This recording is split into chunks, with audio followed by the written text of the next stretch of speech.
지역을 딱 놓고 사투리를 다 음속을 시킨다면 대구와 부산이 좀 다르지 않았다고 생각해요. 예, 우리 또 대표적인 보수 농객이신 주갑재 대표님은 지금 보수의 민심의 흐름을 많이 읽고 계시잖아요. 지금 조금 요즘은 어떻게 됐다고 좀 판단을 하시는지. 저는 한 대표가 걸로 간다고 그럴 때 틀림없이 사람들이 화끈한 반응을 보일 거라고 생각을 했어요. 제가 고향은 경북이고 생활 터전이나 직장은 부산에서 해서 양쪽 정서의 차이라든지 이런 걸 좀 아는데요. 공통적으로 이 사람들이 태도를 분명하게 해요. 어정쩡한 게 없는데 아마도 대구보다는 부산이 훨씬 더 열광적일 것이다 라고 이제 예상을 했는데 이제 대구가 결국은 신라가 상부통일하는 이후부터 지금까지 항상 한국 정치의 중심에 있었거든요. 뭐 최근 예만 들면은 6.25 때 낙동강 방어선을 친 곳이 대구 아닙니까? 바로 거기 다부동 전적지가 거기서 30분밖에 없어요. 그리고 박정희 대통령이 5.16 이후에 등장한 이후에 박정희, 전두환, 노태우, 이명박, 박근혜 이런 분들이 다 대구권 출신이라고. 그러니까 전두환 대통령은 합천 출신이지만은 학교라든지 이런 관계가 대구 사람으로 분류가 돼요. 그러니까 자연스럽게 한국 정치는 우리가 주도를 했다는 굉장한 자부심이 있어요. 그리고 이번에 한 대표께서도 방문을 했지만은 1960년 228 고등학생들이 주도한 건데 그게 바로 3.1로 그다음에 4.19로 연결되는 시발점이었거든요. 그리고 민주화에 대해서도 절대로 외면하는 사람들 아니고 부산은 또한 대구와는 좀 달리 한국 민주주의의 센터예요. 거기서 움직이면은 이 역사가 달라집니다. 1960년 4.19도 마산에서 출발했는데 이게 부산을 거쳐서 서울로 올라갔어요. 그리고 1979년 10월 부마 사태로 인해 가지고 결국 11.6 사건이 나고 이것은 어떤 뜻이냐 하면은 경상도 사람들이 들고 일어나 가지고 경상도 정권을 무너뜨렸다고 봐요. 그러니까 지역 감정에 얽매이지 않는다는 거죠. 그런 의미가 있는 그러니까 것이요. 그렇죠. 그리고 1980 이거 역사에서 꼭 크게 기록돼야 될 게 1985년 2.1 총선인데 그때 김영삼 씨가 지휘하던 신민당이 선거 이변을 일으켰거든요. 강경 야당이 탄생했어요. 그것이 부산에서 출발했습니다. 부산에서 그때 한 지역에 두 사람을 뽑을 때인데 부산에서 민정당 후보 3사람이 떨어졌어요. 전국에서는 5명 떨어졌는데 부산에서 3사람을 떨어뜨렸어요. 그게 2.12 총선 그리고 한국 민주화의 분수령이 됐구나. 또 하나 더 붙이면 1987년 6월 18일 부산 대시위 시청에 함락될 정도가 되니까 이거 군대가 나와야 된다 해가지고 하니까 그 다음날 전두환 대통령이 비상계엄령 준비를 합니다. 군 출동 지시까지 했다가 그걸 거두어 드려요. 군대 동원하면 피 흘리고 서울올림픽 날아간다. 이것도 부산에서 출발했거든요. 그래서 부산 사람들이 그건 어디서 나오냐 하면 이 사람들이 가지고 있는 개방성, 또 정의감, 행동력 이런 게 나온다고 생각했는데 나는 그게 한동훈 전 대표의 입장이나 노선이나 어떤 인성하고 딱 맞아 떨어져가지고 난 부산에서 대폭발할 거라고 봤는데 그런 거 뭐 느꼈습니까? 그 현장에서. 부산은 그 판단을 정확하게 하시는 분이었어요. 저도 부산 선거를 사실상 2번 이겨봤는데요. 제가 총선 때 저희가 정말로 어려울 때였는데 뭐 부산 반 이상 지는 걸로 돼 있었어요. 그게 그렇게 됐었을 때는 이제 개헌선이 무너질 것 같다는 분이 마지막 호소를 제가 계속 부산에서 했는데 전재수 의원 지역 한 곳 빼고는 석권을 했죠. 연지 이런 데도 조금 어려웠던. 전체적으로 어려웠어요. 그리고 이게 확실하게 뭐 여기는 뭐 굳은자다 이런 곳이 없었습니다. 뭐 해운대 이런 정도 말고는 어려웠던 거죠. 그런데 그런 경우 그리고 제가 당대표 때 재보궐선거 때 금정선거를 했었어요. 그때 한 3% 4% 지게 나와서 그래서 이재명 조국 이 두 대표가 단일화를 시켜버리고 계속 오면서 여기 한번 이겨보자 덤볐었죠. 근데 마지막에 제가 그때 처음으로 그때 김건희 이 라인 정리해야 되고 김건희 사건 제대로 처리해야 되고 뭐 이렇게 하면서 좀 제가 공개적으로 그 선거에서 그런 주장을 했었거든요. 결국 이제 22% 대역전승을 보였는데 그러니까 원하는 것과 네. 그리고 원하는 것에 대한 어떤 반응이 네. 대단히 선명한 곳입니다. 이번에 뭐 부산에서 또 선거가 계속 있을 예. 거니까 지방선거도 있고 보궐선거도 있을 거니까 좀 저희가 뭐 기대를 해볼 수 있는 뭐 그런 부분도 있을 것 같습니다. 제가 그런데 그 네. 텔레비전 유튜브에서 중계되는 걸 쭉 보면서 네. 부산 사람들의 그 반응은 꼭 그 무슨 트로트 가수가 노래 불렀을 때 반응하고 비슷해요. 그러니까 팬덤이. 그런데 우리나라에서 네. 트로트 네. 작곡가, 작사가, 가수의 반은 부산 출신이라고 말할 정도로 의미가. 이분들이 가지고 있는 서민적 정서가 있어요. 네. 그런데 2024년 4월 총선 때 보여준 부산 사람들의 막판 선택 있잖아요. 이게 전형적인 부산 사람입니다. 딱 반망을 하다가 행동할 때는 딱 하는데 저는 이번에 왜 이렇게 많이 모였느냐 하는 걸 부산 대구 사람 입장에서 보면은 네. 한국의 보수가 굉장한 이 나라의 역사의 주인공인데 네. 더구나 이승만, 박정희, 김영삼을 배출한 어떻게 황교안으로 대표되고 어떻게 윤석열로 대표되고 장동혁으로 대표될 수 있느냐에 대한 자존심이라고 생각합니다. 자존심 회복 차원. 그래 그동안에 굉장히 불만이 많은 거야. 우리하고 수준이 안 맞다고 그렇게 본 거 아닙니까? 그게 한동훈 대표를 만나서 이렇게 폭발했다는 그런 느낌을 받았어요. 저도 굉장히 부족하고 많이 배워가야 되지만 이런 인식은 있을 것 같아요. 지금 몇몇 이 당권파들 중에서 앞장서서 설치는 사람들이 있잖아요. 사실 저 사람이 왜 우리 보수의 대표 선수지 할 정도로 뭐 몇몇 보이잖아요. 막말도 하고 그리고 막말의 수준도 그게 무슨 위트 있는 것도 아니고 그냥 저질 막말을 뱉어내고 그리고 그걸 방치하는 사람들 보면서 우리 보수의 시민들은 아니 우리는 저거보다 훨씬 수준이 저 단계를 지나간 지 오래되고 오히려 높은데 왜 우리를 대표한다는 사람들이 저런 사람들이어야지 하는 거에 대한 자괴감이 있는 것 같아요. 게다가 그런 부분들이 나왔을 때 그런 부분을 당 차원에서 수정하거나 잘못했다고 하지도 않고 그게 우리의 본질이야 이런 생각을 하게 되면 이거는 아닌데라는 사람들 생각을 많이 하시고 전에 제가 그 토크 콘서트에서도 한번 말씀드렸지만 저는 상식 있는 분들이 대한민국의 다수라고 생각해요. 저는 명백한 확신을 갖고 있습니다. 그래서 제가 정치를 할 때 낙관적으로 생각해요. 그런데 상식 있는 다수가 그런 몇몇 극단적인 사람들이 막 설쳐될 때 이런 생각을 갖게 된다고요. 왜 나만 이상한가? 다른 사람. 그런데 이런 분들이 뭉치고 묶이고 같이 얘기하게 되면 그때 이제 에너지가 정치적 에너지가 폭발되는 거거든요. 제가 토크 콘서트도 좀 크게 했었고 서울에서 그다음에 대구 부산에서 하는 이유도 이런 겁니다. 아니 그렇게 생각하시는 분들이 여러분이 다수입니다. 여러분 혼자 불편한 게 아니고 여러분이 생각하기에 맞는 것이고 그러니까 조금만 나서 주십시오. 그러면 제가 앞장서서 바꾸겠습니다. 이런 말씀을 드리고 싶은 거예요. 국민의힘이 사실 자존심을 그 지역 주민들의 국민들의 자존심을 좀 눌러놨던 이런 게 있어서 그 지지율이 굉장히 이제 낮아진 거잖아요. 10%대까지. 그런 원인도 그런 부분에 많이 있지 않겠느냐. 그런데 지금 한 대표 말씀대로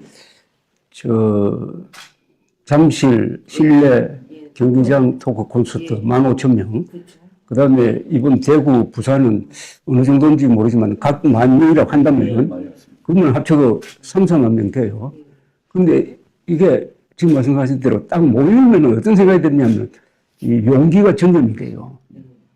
우리가 다수구나 생각한다고. 지금까지는 합리적 보수는 항상 이 극우 파의 행동에서 좀 밀려가지고 합리적인 좀 기가 죽어 있었는데 여기 딱 나오면 우리가 다수고 그동안에 우리가 생각했던 게 옳구나 하는 그런 확신을 주니까 대중 집회는 역시 중요합니다. 특히 한국에서. 그 대중동원력이라는 얘기를 요즘 언론에서 많이 쓰고 있던데 약간 또 근데 일각에서는 한동훈은 한계가 2만 명 아니냐 뭐 이런 얘기를 하는 사람들이 또 있어요. 근데 200명 모는 사람들이 그렇게 얘기하죠. 그렇게 말씀하실 수 있겠네요. 사실 모여봤자 한 1, 2만 명이니까 규모 자체가. 동원 자체 동원이라는 문제 용어가 잘못된 거고요. 그러네요. 뭐 제가 예를 들어서 무슨 나오라고 돈을 대거나 그런 게 아니고 다 선의로 자기 시간 내서 오는 사람들이잖아요. 그런데 저는 이 점이 아까 제가 지적한 이게 굉장히 이건 정말 잘못된 거라고 생각한 게 뭐냐면 민주당 쪽 진영에서 그렇게 얘기하는 건 그럴 수 있다고 쳐요. 상대편의 파일을 깎아내리기 위한 것이니까요. 그런데 저와 함께 그 시간에 나와주신 귀한 시간 나온 분들은요, 보수 지지자들입니다. 우리 진영 지지자들이에요. 그런데 우리 진영 지지자들을 폄훼하고 모욕한다? 같은 같은 정치인이? 그거는 저는 정치 자격이 없는 거라고 생각해요. 나오신 분들에 대한 예를 들어서, 아니, 저쪽에 있는 뭐 다른 뭐 민주당이나 좌파 진영에, 저분들이 동원, 이런 얘기는 할 수 있겠죠. 그건 어차피 정치적 공격이니까. 그런데 이게, 아니, 이분들은 보수가 걱정돼서 평일날 오후에 나온 분들 아니에요? 그런데 이분들을 깎아내린다? 그러면 저 그렇게 말하는 정치인들한테 이렇게 말씀드리고 싶어요. 당신들은 누구 상대로 정치하고 싶은 거냐? 그렇게 이제 반문을 하고 싶으신 그러니까 이런 자꾸 폄훼성의 얘기들이 이제 사실 어떻게 보면 국민의힘에서 나오는 거기도 하고 이런 이제 내부 자기들이 못하니까 그런 거죠. 근데 이게 세계 정치의 제1금기가 당사자를 공격해야지 그 지지자를 공격하면 안 돼요. 그럼 완전 자살력입니다. 세계 어느 나라에도 이런 바보 같은 정치하는 나라 없어요. 저는 정치인과는 계속 얘기를 하는데 전 지지자들은요. 전 윤호개인 지지자들도 비판하지 않습니다. 국민들은 오판할 권리도 있습니다. 그리고 그걸 그 오판했을 때 시간을 들여야 되는 그렇지만 그 오판을 이끌고 거기서 이익을 따먹으려 하는 정치인들은 잘못된 거예요. 그건 악인입니다. 악인. 아니 왜냐하면 저는 악을 이렇게 생각해요. 타인을 착취하는 자, 그건 타인을 착취하는 거예요. 그런 식으로 타인을 몰고 가서 거기서 이익을 착취하는 것이거든요. 그런데 문제는 지지자들은요. 지지자들은 여러 가지 생각을 할 수가 있어요. 근데 정치인이 진짜 최악이 뭐냐면 지지자를 공격하는 거예요. 어떻게 그럴 수가 있지? 그런데다가 같은 진영의 지지자. 그렇게 본다는 거는 그건 정말로 한마디로 못난 짓이다. 이렇게 생각합니다. 지금 이제 약간 그러니까 장도혁 체제에서 어떻게 보면 쫓겨난 거잖아요. 그러니까 그 과정에 대해서 좀 이야기를 해보자면 그 징계의 이유도 좀 좀 그렇다라는 얘기들은 이제 뭐 다들 하고 계시고 이걸 좀 어떻게 그때 이제 반응은 그냥 당하기만 한 거잖아요. 뭐 조작된 것이었고 조작 자체도 드러났잖아요. 그런데 그 이후에 1년에 저 그리고 김종혁, 배현진 이 상황을 보십시오. 이거는 그냥 숙청이죠. 숙청이죠. 그게 무슨 내용이 뭐가 말이 되는 것도 아니고 뭐 그런 얘기잖아요. 그리고 그런 상황들이 이미 이렇게 벌어진 것이고 그리고 저분들은 제가 그렇게 하게 되면 뭐 일주일 만에 잊힐 것이다, 죽을 것이다 이런 생각을 한 거잖아요. 그런데 정치에 있어서 명분은 대단히 중요합니다. 오래 살아남고 그 힘을 저는 과소평가하지 않습니다. 그런 행동을 했는데 정치가 국민들이 신뢰를 계속 받아내기가 어려운 거죠. 이제 그거를 이제 조금 당에서는 이렇게 보는데 조 대표님 보시기에는 이것은 도대체 왜 이런 일이 이건 본질은 윤의원 세력이 그러니까 윤석열 충성파가 윤석열 계엄을 진압을 하는데 앞장섰던 한동훈 전 대표에 대해서 복수 대리전을 한 거지. 대리 복수를 한 건데 뭐 대리 복수를 하든 말든 제명 사유가 사실에 기반을 두고 있다면은 일단 수긍할 점이 있는데 문제는 그 사실이 조작된 사실이라는 거고 조작되었음을 당무감사위원장이 놀랍게도 고백한 거죠. 그런데 요즘이 별로 잘 안 알려져 있는 것 같아요. 왜냐하면 이건 기자들이 요즘에 대해서는 분명히 이건 사실이 아니다. 또 일단 제명한 다음에 그 제명 사유를 두 분에 걸쳐 수정을 했잖아요. 제일 처음에는 그거를 한동훈 대표가 쓴 것으로 보인다고 했다가 나중에는 그게 아니고 해가지고 그럼 이건 뭐 아닙니까? 그죠? 사형 선고해가지고 선고문 고치는 거하고 마찬가지인데 왜 이 점에 대해서 기자들이 팩트 체크를 정확하게 하지 않느냐. 그래서 일반인들은 잘 몰라요. 기자들의 책임이 좀 있긴 있죠. 당무감사위나 윤리위원회가 사실 사실관계를 분명히 해야 된다는 거죠. 그러다 보니까 당에서는 이제 뭐 모든 건 한동훈 탓 뭐 이런 얘기가 지금 뭐 총선에 진 것도 그렇고 계엄도 탄핵도 모든 게 뭐 이제 다 한동훈 탓인 걸로 막 이렇게 몰아가는 그 마녀 사냥이라고 할 수 있죠. 가스라이팅이거나 그런 것에 대해 그 과정을 쭉 겪어오셨잖아요. 이걸 좀 뭐 다 한동훈 탓이라는데 동의는 못 하시겠죠. 일단 총선부터 뭐 계엄 탄핵 이런 것들 그런 거를 뭐 동의하신다면 이렇게 안 물어보시겠죠. 예. 그리고 그게 동의하는 사람들이 많다면 제가 살아남아 있겠습니까? 아 그렇게 이제 결론으로 보여주신 그렇지 않습니까? 예. 그러면 지금 결국은 대표님 말씀하신 것처럼 윤석열 노선과 한동훈 노선이라는 게 예. 분명히 있었고 예. 10월 4일로 거기에 끊임없는 추정이 있었던 거고 윤석열 노선에는 윤석열이 필요 없습니다. 윤석열의 대통령이 돌아오느냐 아니냐 그건 아무 저쪽도 예. 기대하지 않아요. 예. 그런데 그 노선이라는 게 이겁니다. 계엄 옹호에 대한 입장, 예. 탄핵 반대에 대한 입장, 또 하나는 중요한 게 부정선거에 대한 입장입니다. 아, 여기에 대한 입장이 아주 첨예하게 이 노선이 바뀌어진 것인데 예. 여기서 윤석열 노선을 추정했거나 예, 예. 아니면 지금도 추정하고 있는 사람들, 추정했던 사람들 입장에서는 자기들의 과거에 문제가 있으니까 네. 저를 밀어내고 싶은 것이고 지금도 추정하는 사람들 입장에서는 당장의 권력투쟁 같은 것이니까 그걸 결과적으로 이렇게 무리한 숙청 찍어내기로 했던 것이죠. 그리고 거기에 대해서는 그러니까 이게 하나하나 뭐가 억울하다 이런 얘기할 필요도 없을 것 같아요. 그 판단은 이미 많이 돼 있는 것 아닌가요? 해명할 필요도 없는 그러니까 노선이라는 게 이제 윤석열 노선, 한동훈 노선이라는 게 이제 계엄 탄핵, 뭐 부정선거 이런 것에 대한 입장들인 거잖아요. 이제 그렇습니다. 크게 말씀드리자면 그 세 가지가 핵심이에요. 근데 요 대목에서 한번 여쭤보고 싶은 게 있는 게 그때 만약 18명이 계엄 해제에 찬성하지 않고 한 50명이 했더라면은 그 뒤에 역사가 좀 많이 바뀌었겠죠. 겁니다. 그날에 있었던 행동에 대한 그런 거에 대해서 부채감을 느끼는 사람 내지는 거기에 대해서 문제의식을 느끼는 사람들도 나중에 자기 행동을 합리화해야 되는 상황이 이어진 거잖아요. 안타깝게 생각해요. 사실 처음에는 더 많이 들어갈 분위기라고 봤는데 들어와 보니까 그렇게밖에 안 들어와 이게 원내대표나 있었더라고요. 뭐 총리나 다 약간 애매한 스탠스로 이제 애매하진 않았습니다. 안 들어오겠다는 예, 입장이었으니까요. 예. 그런 상황에 아쉽게 생각하죠. 그렇지만 또 역설적으로요. 예. 역설적으로 민주당은 18명 들어갔을까요? 아니었을 것 같아요. 근데 거꾸로 상황이 나왔습니다. 그렇습니다. 그런데 거기서 그래도 만약에 저는 그때 그 행동으로 결국은 만약에 그렇게 안 했으면 국민의힘은 지금 존재하지 않았을 겁니다. 아, 예. 보수는 절멸했을 것 같은데요. 아예 없었다면 예. 그렇게 되지. 지금 그러니까 권 차장 말씀하시는 것처럼 뭐 저에게 모든 걸 덤탱이 씌우고 싶은 사람들조차도 네, 네. 이 문제가 나오면 저를 팔던데요. 그때 당대표가 나가서 막지 않았냐라고 그 문제 나오면 팔지 않습니까? 아, 그런 예. 그렇죠. 그러지 않는 경우 못 봤는데요. 일단 두 쪽은 그렇고 이쪽은 사실 한 대표에 대해서 가장 높이 평가하는 게 그날의 결정력인 거잖아요. 사실 그 계엄 그날에 요즘 그날 이제 예. 조 대표님도 많이 말씀을 하셨지만 예. 그 빨리 판단을 한 것은 그 안 한 사람들도 있는데 그거의 배경은 어떤 거, 뭐 헌법같이 지키는 뭐 이런 거라고 봐야 될까요? 아니 그럼 뭐 국민이 죽는데 안 막습니까? 계엄을. 그러니까 그 순간에 있어서는 예. 어떤 저는 이건 이렇게 생각해요. 보수가 좀 나중에 말씀드리겠지만 보수의 강점이자 가장 큰 매력 네. 정의로움입니까? 아, 아니에요. 전 정의로움도 필요한데 좌파나 진보가 정의로움을 더 강조하면서 네. 자기 자신의 어떤 매력을 강조해 왔다면 보수는 그 못지않게 유능함입니다. 예. 저는 그 관점에서 지금 볼 때가 됐다. 그러니까 자, 그 시점에서는 계엄이 일어났습니다. 계엄을 막지 못하면 대한민국도 망하지만 보수는 끝나요.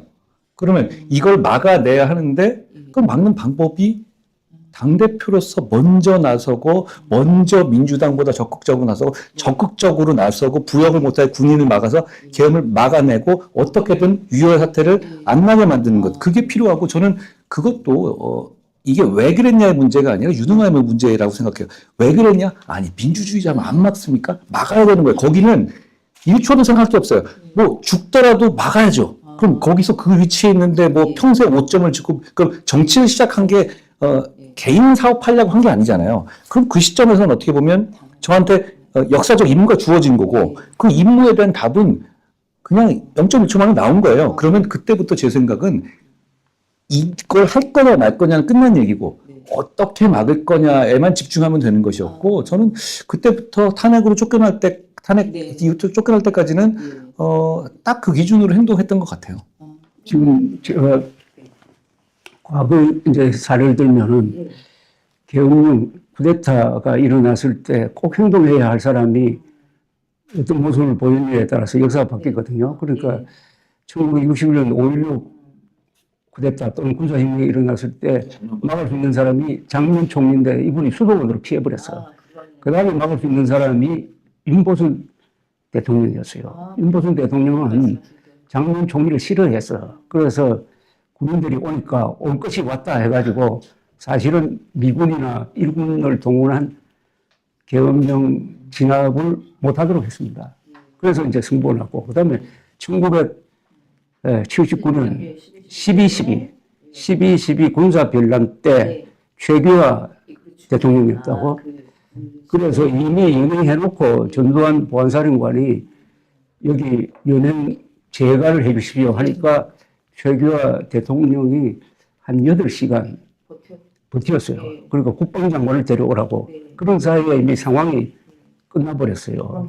예, 그 다음에 그 연장선상에서 1950년 5.17 계엄 확대, 이게 결국 이제 정권을 잡는 날인데, 그때는 이미 대세가 이렇게 되니까 군인들이 하자는 대로 따라가고 말았는데, 이번 세 번째 쿠데타는 친일 쿠데타입니다, 이거.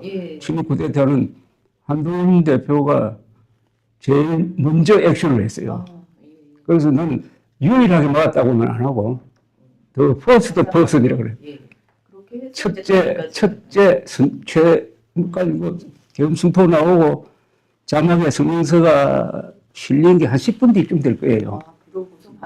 그래서 여당 대표 이건 잘못된 것이다. 국민과 함께 먹겠다. 국회로 가야 된다. 공무원들은 부여가지 마라. 이런 딱 메시지가 나왔을 때 사실은 계엄이 끝났다고 봤습니다. 저는 그 리얼타임에. 이제 끝났다, 성공했다.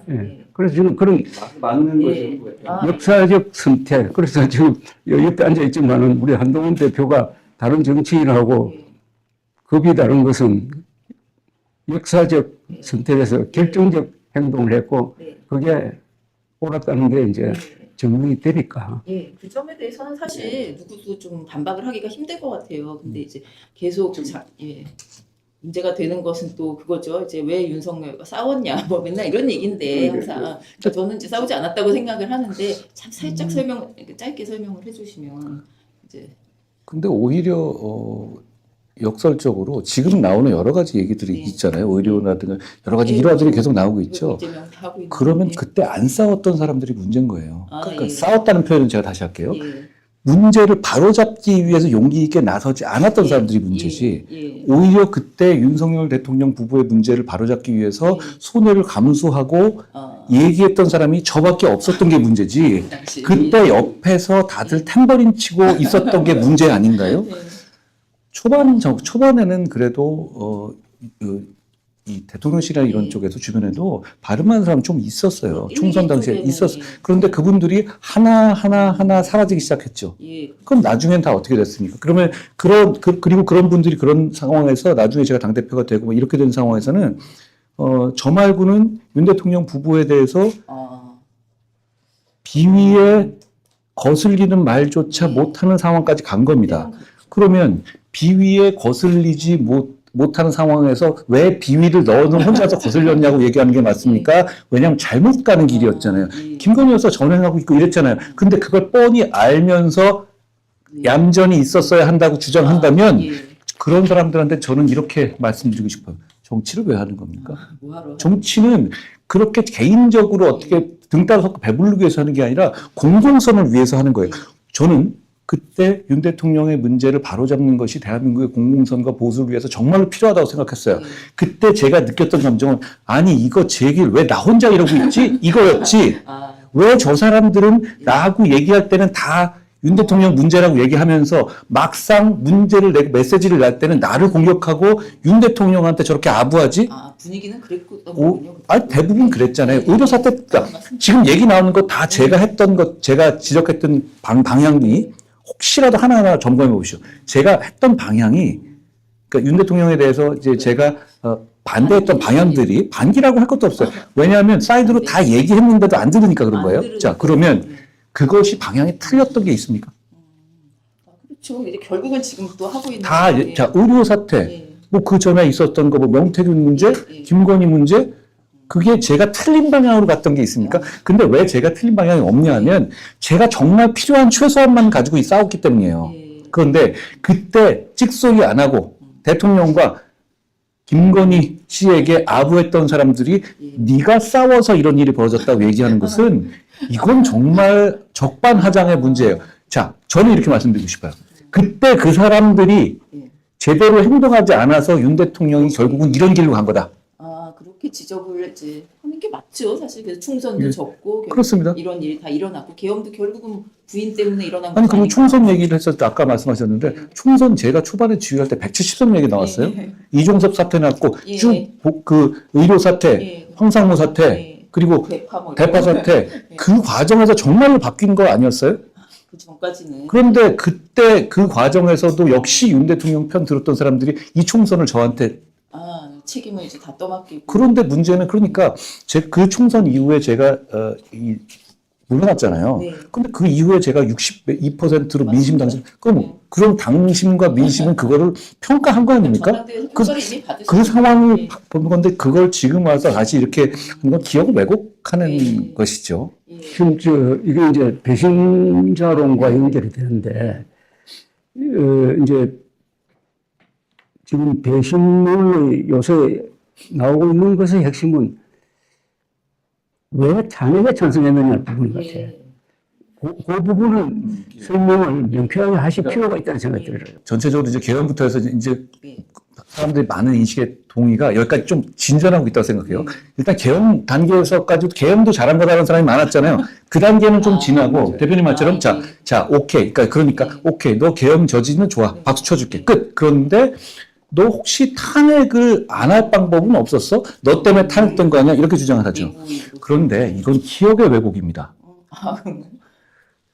개헌이 됐었을 때 그 이후에 12월 7일 날 처음 그 1차 탄핵 발의할 때 저희가 그걸 막았죠. 그 막는 최소한의 전제가 뭐였냐면 그때 제가 대통령한테 사실상 약속을 받아낸 게 있었지 않습니까? 이선우퇴, 조기 퇴진, 그리고 수사협조. 이걸 본인이 그날 토요일 오전에 짧게 3분 정도에서 발표했죠. 사실상 그 입장을 정확하게 국민께 선언한 거죠. 저희는 그걸 명분으로 탄핵을 기각시켰습니다. 계엄을 한 대통령이 군 통수권을 비롯한 나라의 운명을 쥐고 계속 권력을 유지할 수가 없을 정도로 대단히 잘못되고 큰일이에요. 그러니까 계엄을 했는데 그래도 권력을 유지한다? 이건 가능하지가 않습니다. 그건 불가능해요. 아니, 그건 불가능해요. 그걸 국민들이 절대로 용인하지가 않아요. 무기징역 선고를 했잖아요. 근데 무기징역이 선고될 만한 범죄를 저질렀는데 대통령직을 유지한다? 그게 현실적으로 가능하지가 않습니다. 그러니까 어쨌든 내려와야 하는데 내려오는 방식으로 저는 탄핵을 피하고 싶었어요. 누구보다도. 그러니 제가 욕을 먹더라도 자 그렇게 질서 있는 조기 퇴진론을 대통령 약속받고 그러니까 탄핵을 한 다음에 2월 3월에 퇴진하고 이 갈등을 최소화하겠다라는 식의 플랜을 만들었던 거죠. 그때 그래서 제가 이항수 TF를 만들어서 그래서 그때 2월 3월 퇴진을 냈죠. 그런데 그게 다음 주 월화인데 그 상황에서 대통령이 바로 그 주초에 말을 바꿔요. 둘 중에 하나입니다. 처음에 거짓말을 했거나 아니면 말을 바꿔라. 둘 중에 하나인데 그때 조선일보 포함해서 모든 언론이 뭐라고 했냐? 대통령이 탄핵을 선택했다라고 일면에서 냈었습니다. 그게 맞죠. 그렇습니다. 조기 퇴진 거부, 탄핵 선택. 탄핵을 가겠다라고 일면 토론. 아니, 그거 본인이 선택한 거잖아요. 근데 문제는 이거를 사람들이 좀 지났다고 기억을 왜곡하는 게 얼마 전에 뭐 김재원 씨, 김재원 최고가 뭐 경북 다니면서 라이브 방송하면서 방송 나왔는데 뭐냐면 어른들한테 이렇게 설명하더라고요. 그게 윤 대통령이 조기 퇴진하려는 거였는데 한동훈이가 탄핵한 거잖아. 이렇게 얘기를 하더라고요. 그렇게 사실을 왜곡해요. 그쪽은. 그렇죠. 근데 실제는 전혀 그렇지 않았잖아요. 무슨 얘기냐면 저는 오히려 조기 퇴진 어떻게든 방법을 만들려고 했는데 대통령이 그 약속을 기본적인 거부한 다음에 탄핵을 선택한 거예요. 그러면 법적으로 그게 하겠다. 그게 사실이죠. 예, 맞습니다. 그렇죠? 첫째, 이 사실을 왜곡하면 안 되고, 둘째는 제가 그때 대통령 쪽에 물어봤어요. 이게 도대체 의미가 뭐냐? 근데 그러면 혹시 이게 군통수권까지 포함해서 그들의 모든 권한을 계속 행사하면서 가겠다는 거냐? 예. 아, 그렇게 질문은. 예. 그거라는 거예요. 온전한 대통령의 권한을 계속 행사하겠다는 거예요. 중퇴진하지 않고. 의지가. 그게 가능합니까? 그걸 국민들이 둘 것 같아요? 그러면 그 상황에서 넘어갔었을 때 탄핵이 아니라 그러면 그러면 그 상황에서 수사가 들어오겠죠? 네. 그때 체포얘기도 나오고 있었잖아요. 그렇죠? 그러면 윤 대통령이 이렇게 되면 저는 100%, 인생에 100% 없으니까 99%라고 하죠. 윤 대통령은 군을 동원해서 자기를 방어했을 거라고 생각해요. 아, 그렇게. 그 이후에 최근에 있었던 예. 재판 과정에서 윤 대통령의 말을 한번 보세요. 예. 그러면 이분이 그 선택 안 했을까요? 저는 근데 지금은 이제 많은 분들이 이분 그랬을 것 같으니까 저는 그때 이분이 그러겠다는 걸 너무 확신했어요. 그러니까 본인이 보시기에 저분이 이렇게. 그 상황이. 예. 그러면 저는 그 상황에서도 역시 또 한 번의 선택이 그러면 그걸 통해서 또 한 번의 군동원이나 유혈 사태라든가 대한민국 국민이 피를 봐야 되겠습니까? 아니면 이거 탄핵을 하면 저는 당연히 쫓겨날 줄 알았어요. 제가 무슨 현실감 없는 사람이니까. 그런데 예. 그래도 이거는 공인으로서 제가 정치적으로 끝나는 한이 있어도 막아야 하는 문제. 그럼 이 방법은 결국은 탄핵이에요. 그리고 이제 그렇게 하다가 이제 탄핵이 이제 어쩔 수 없는 그리고 선택이. 그렇죠. 그 선택은 그렇게 갔고 그리고 그 탄핵의 선택이 그게 저 혼자만의 선택은 아니었어요. 왜냐하면 제가 원내대표 당시한테 서로 그 전에 얘기한 게 다 들어가야 된다.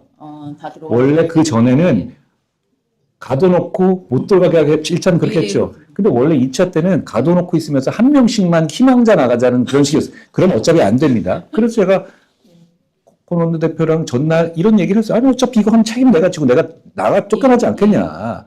그럼 당신 어차피 그 원내대표는 된 지 얼마 안 됐으니까. 근데 문제는 어차피 이게 유지가 안 된다. 본인도 알아요 그걸. 예. 이 상황에서 탄핵이 안 될 수가 없다는. 그러면 여기서 그냥 원내 다 들어가시라.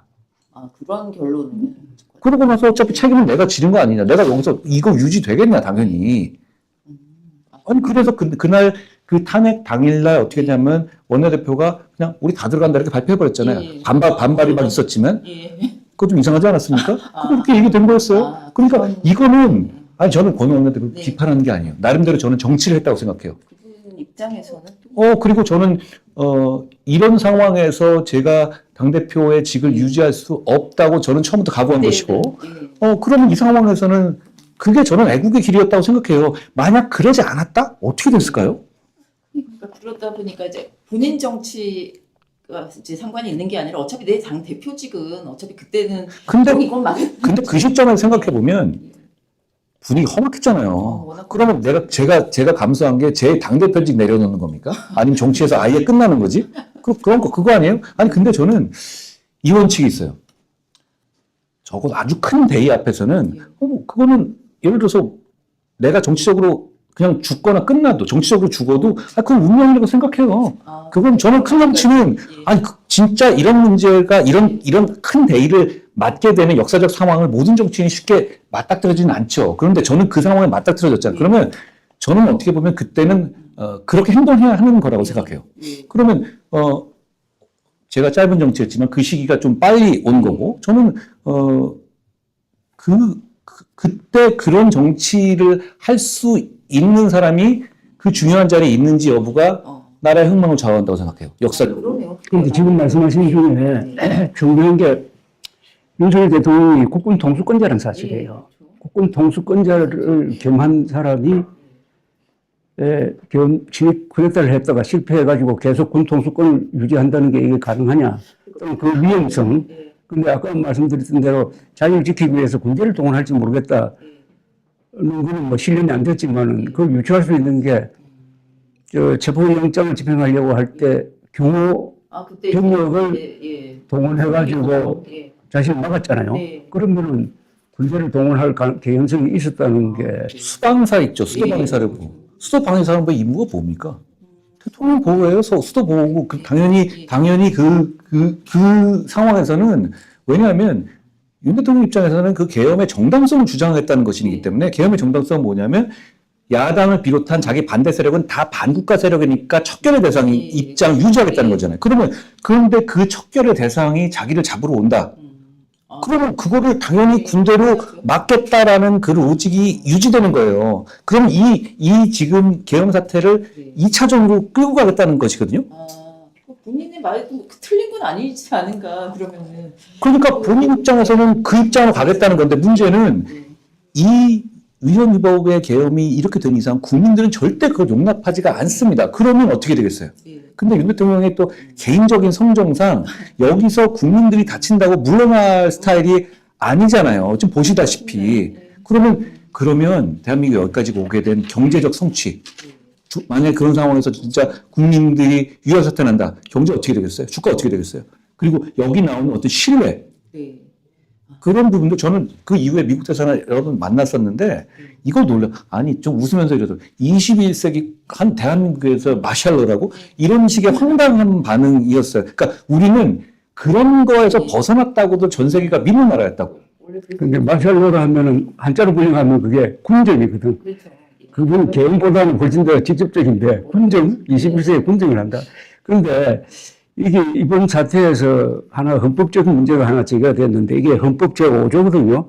나는 이거 항상 헌법을 가지고 다닌다고. 헌법 제5조 2항이 어떻게 됐냐면 국군은 국가의 안전보장과 국토방위의 신성한 의무를 수행함을 사명으로 하며 그 정치적 중립성은 준수된다.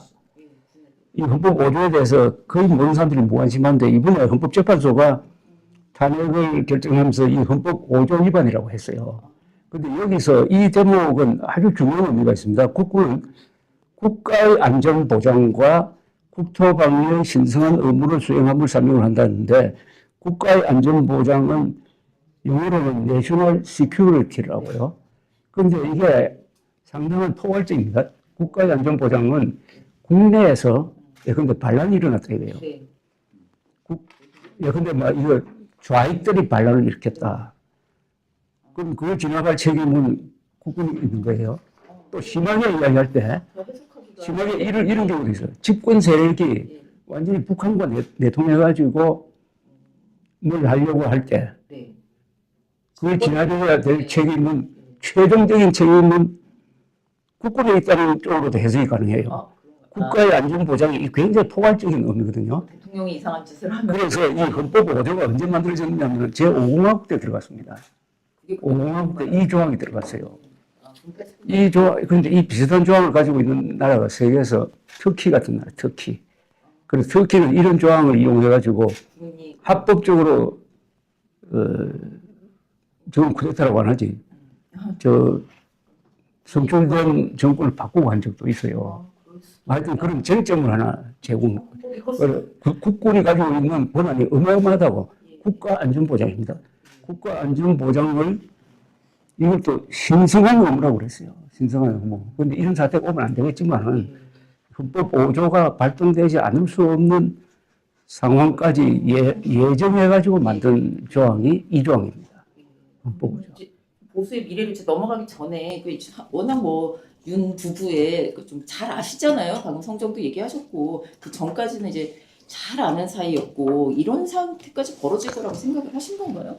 네. 글쎄요, 인간적으로는 그렇게 저는 공적인 관계였다고 말씀드리고 싶어요. 제가 같이 술 먹고 다니는 그런 사이가 아니었으니까요. 예. 그리고 김건희 씨하고 제가 어디 가서 겸상해서 밥 먹어본 적도 없어요. 많이 과장돼 있는 거지. 예. 다만 이제 이 계엄 관련해서 마지막으로 마무리하기 전에 제가 이건 하나 짚어두고 싶어요. 다른 데서 얘기 안 하는 건데, 네. 지규현 판사가 이 내란죄 유죄를 선고했죠. 근데 저는 그 판결문을 보고 이건 좀 위험하다라고 생각했어요. 판결문이요. 판결에 뭐가 위험하냐면 지규현 판사가 이제 말하고 했던 내용들을 보면 대통령이 위헌 위법한 계엄을 했었을 때 내란죄가 인정되는 범위를 지극히 좁게 인정했어요.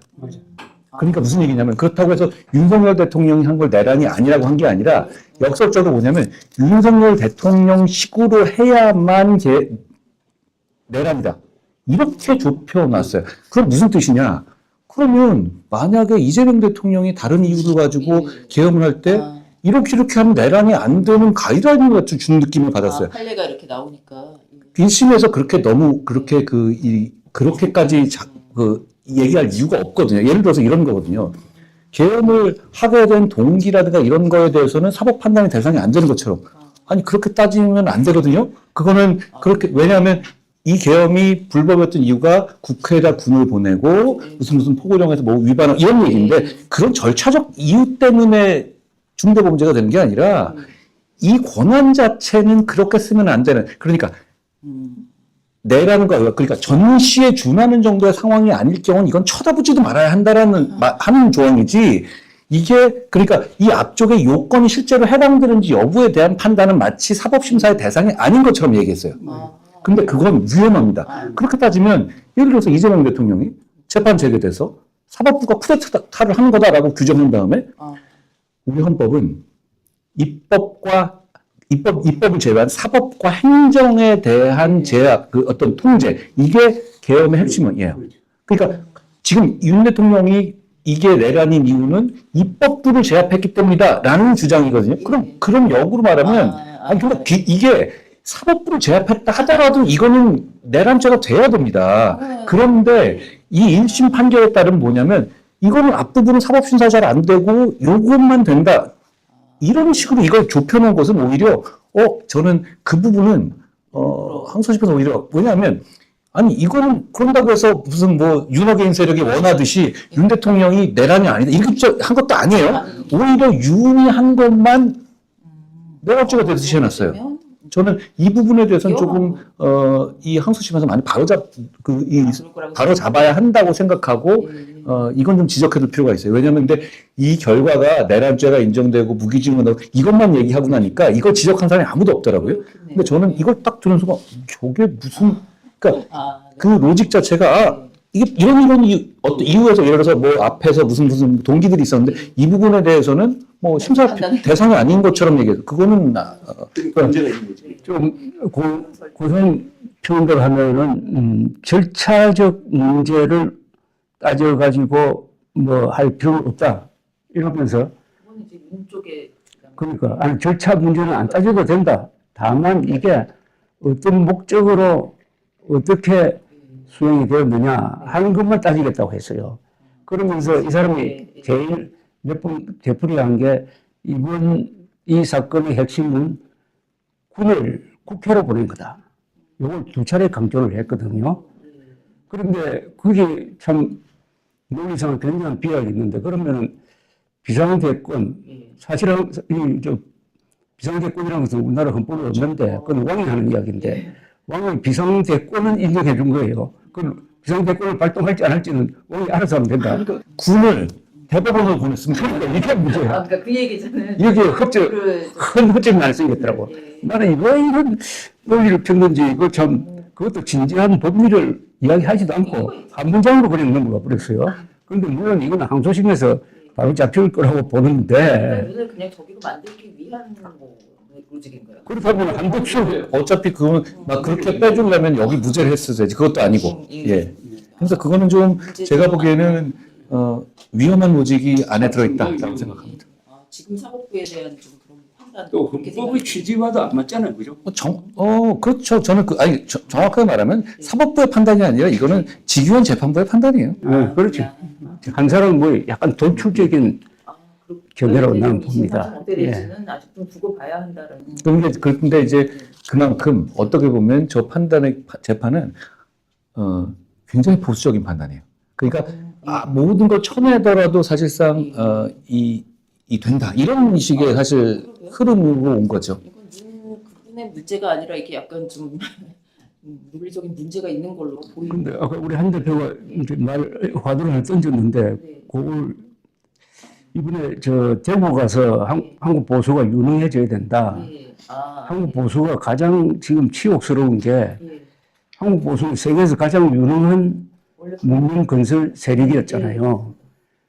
그리고 공산당하고 싸우면서 또 이 국내의 전 근대적 요소와 싸우면서 산업화도 성공하고 민주화도 성공한 세계에서 그 유일한 보수 세력인데 윤석열을 계기로 해가지고 윤석열, 황교안, 장동혁 이렇게 나타나면서 세계에서 가장 좀 무능하고 좀 기괴한 세력이 되어버렸으니까 한국 보수의 재건은 유능한 보수를 재건하는 거다. 유능 보수를 재건하는 거다라는 말을 하나 만들어냈어요. 예, 저는 유능보수라는 말이 지금 유능보수. 필요한 것 같아요. 예. 그러니까 어떻게 보면은 다 스펙도 괜찮으신 분들이 위에 올라갔다 다 이제 법조인이기도 하고 그 크게 무리가 없어 보이는 분들이 지금 다 말아먹었다고 할 수 있는 거잖아요. 말씀하신 세 분이 지금. 유능함은 예.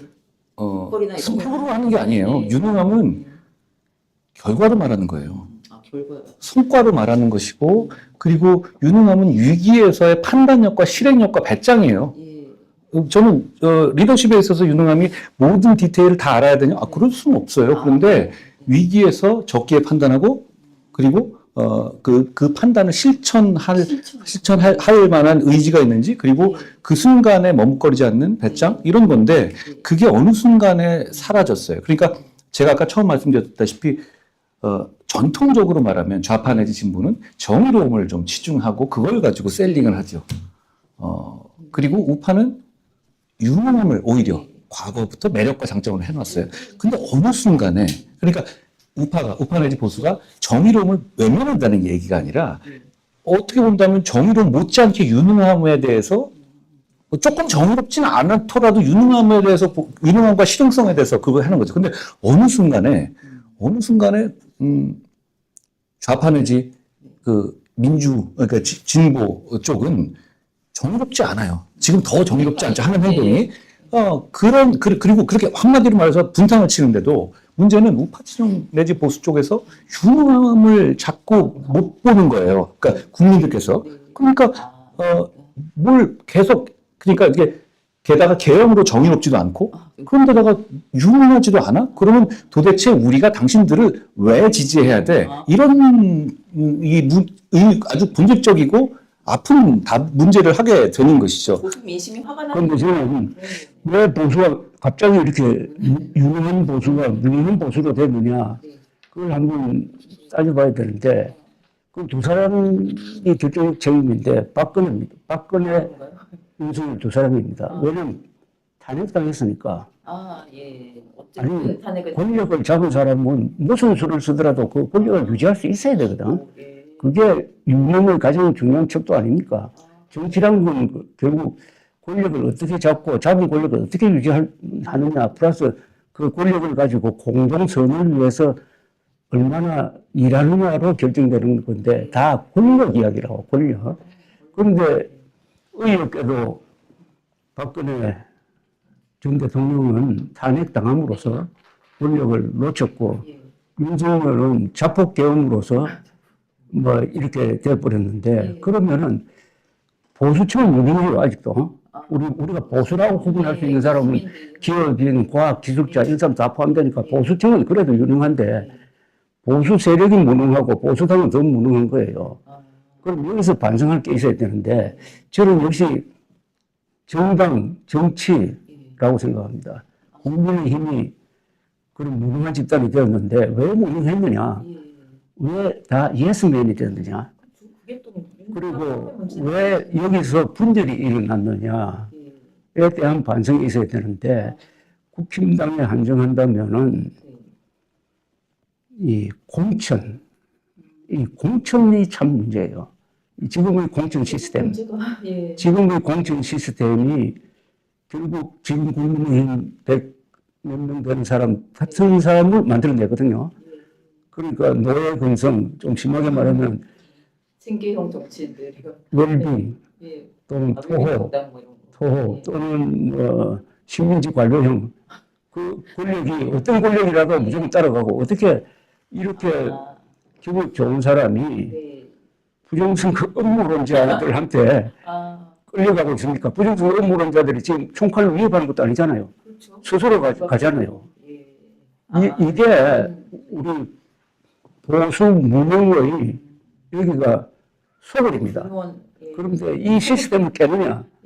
그러니까 공천 문제, 여러 가지 이 정당 민주주의라든지 이런 문제를 가지고 있어요, 우리가. 그거는 그러면은 윤석열이라는 사람은 이제 사실 당에 있던 사람이 아니잖아요. 그래서 이제 들어왔는데도 이 당은 이미 좀 많이 뭐 멍들어가고 있었던. 그런데 윤석열을 비판하는 건 쉬운데 윤석열이 잘못할 때 왜 그렇죠. 대응 없는 국회의원들은 제대로 말리지를 않았느냐. 처음부터 청와대를 버리고 국방부로 가는 선택, 이준석을 몰아내는 방식, 그다음에 의과대학 정원 2,000명을 내질러가지고 의료대란 일으킬 때 왜 막지 않았느냐. 막거나 아니면 좀 조정이라도 해야 되는. 지금 민주당 보세요. 민주당은 막 자기들끼리 막 싸우잖아요. 싸우고 그런 게 없었잖아요. 여기는. 그러네요. 생각해보니까. 그 생리가 어디서 나왔느냐. 그 생리. 그게 결국 공천과 관계될 거예요. 앞으로 성경식 한다 그러고 맨날 뭔가 이렇게 개혁. 이 문제를 안 풀면 또 보수가 무능해지고 무능한 결과로 정권을 잡더라도 또 분열로서 자폭하거나 또는 잘못된 지도자를 뽑고 뭐 이런 게 되풀이되지 않을까. 그 생리. 한 대표님도 2024년 공천을 좀 옆에서 보신 거잖아요. 이런 답답함도 있고 또 공천에도 관여를 사실 그때 적이 좀 생겼다고 볼 수도 있는 건데 그때 이제 난 한동훈한테 피해를 봤다 막 이런 사람 워낙 또 많이 있으니까. 근데 그런 사람 있으면 좀 알려주세요. 네. 그렇게 얘기하는 사람이 실제로 저는 그렇게 이렇게 팔고 다니는 사람이 많은데 누군지 한번 얘기해 주시기 바랍니다. 그건 예를 들어서 그게 윤석열 대통령 부부한테 줄댔다가 그걸 제가 잘라냈다고 만약에 피해 본 거라면 그건 피해 봐야 마땅한 거예요. 그렇지 않습니까? 거기에 줄댔는데 제가 이건 좀 이상하다고 해서 제어했던 것이 저한테 피해를 본 겁니까?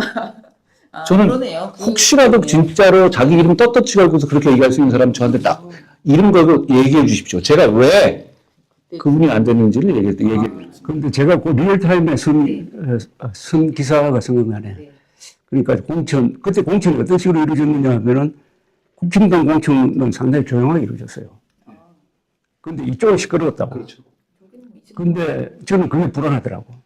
이렇게 약간 붐업이 되는 게. 그래서 조용하게 이루어지는데 이게 결국 전직 우대일 텐데 이게 과연 성공할까? 오히려 저렇게 시끄럽게 하는 게 저쪽에서 이기지 않을까 하는 그런 느낌이 들어요. 다만 근데 그 이재명 그 당시에 이제 초반 맥락은 이런 게 있었어요. 그러니까 저희가 그래서 조용한 정치원이 되면서 우리가 170석까지 갔던 게 그런 이유였거든요. 왜냐하면 저기는 그냥 시끄러운 게 아니라 건강하게 시끄러운 게 아니라 이재명이라는 사람이 자기한테 아부하는 사람은 하고 아닌 사람들 잔인하게 채는 그런 구도였단 말입니다. 그런 점에서는 조금 저는 좀 거기에서는 좀 다른 점이 있고 다만 이제 유능함에 대해서 이렇게 생각해요. 이게 결국은 민주당 정권과 민주당이 여러 가지 폭주를 한 게 분명하잖아요. 근데 그걸 정치로 막아야 하는 거잖아요. 근데 이게 결국은 그 상황을 이렇게 계엄까지 가는 것 자체가 어떻게 보면 유능함의 한계를 보여준 거예요. 그러니까 다 제대로 된 해결수단을 찾지 못하고 막은 거잖아요. 그리고 부정선거론에 대해서 대표님도 말씀하셨지만 이게 왜 무능하고 다 있냐면 부정선거론을 신봉하면 선거에서 100점 100승입니다. 이기면 이기는 거고요. 지면 나는 이겼지만 이건 부정선거라고 하면 되는 거예요. 그러니까 이 마법의 논리가 됩니다. 부정선거론을 가지고 있는 사람은 종교 같은 거예요. 절대로 선거에서 패배할 수 없어요. 그러네요. 역설적으로 그렇게 되면 어떻게 되냐면 부정선거론 한쪽에 차고 있으면 선거를 열심히 국민의 민심을 바라보고 하지 않아요. 자기가 생각하는 것 자체가 이게 왜곡됐다고 주장해버리면 그만이거든요. 근데 부정선거 얘기를 하게 되면 윤 대통령 당선됐는데 그럼 그 다음에 지선 압승했잖아요. 또 그런 거 얘기하면 그때는 부정선거 아니었다고 하거나 아니면 부정선거가 아니었으면 더 이겼다 이런 얘기를 한단 말이에요.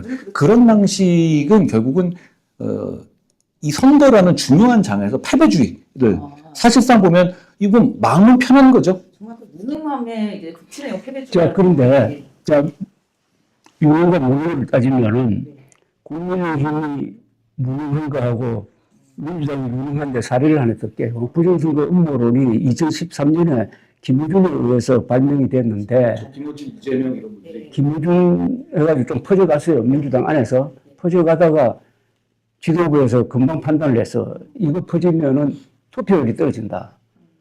이걸 막아야 된다 해가지고 그쪽에서 발벗고 나서가지고 더 이상 확산되지 않도록 설득을 했어요. 자, 똑같은 일이 2020년 4월 총선 이후에 벌어졌다고. 그때 국힘 지도부 사람들이 만나면 한탄을 나는 거예요.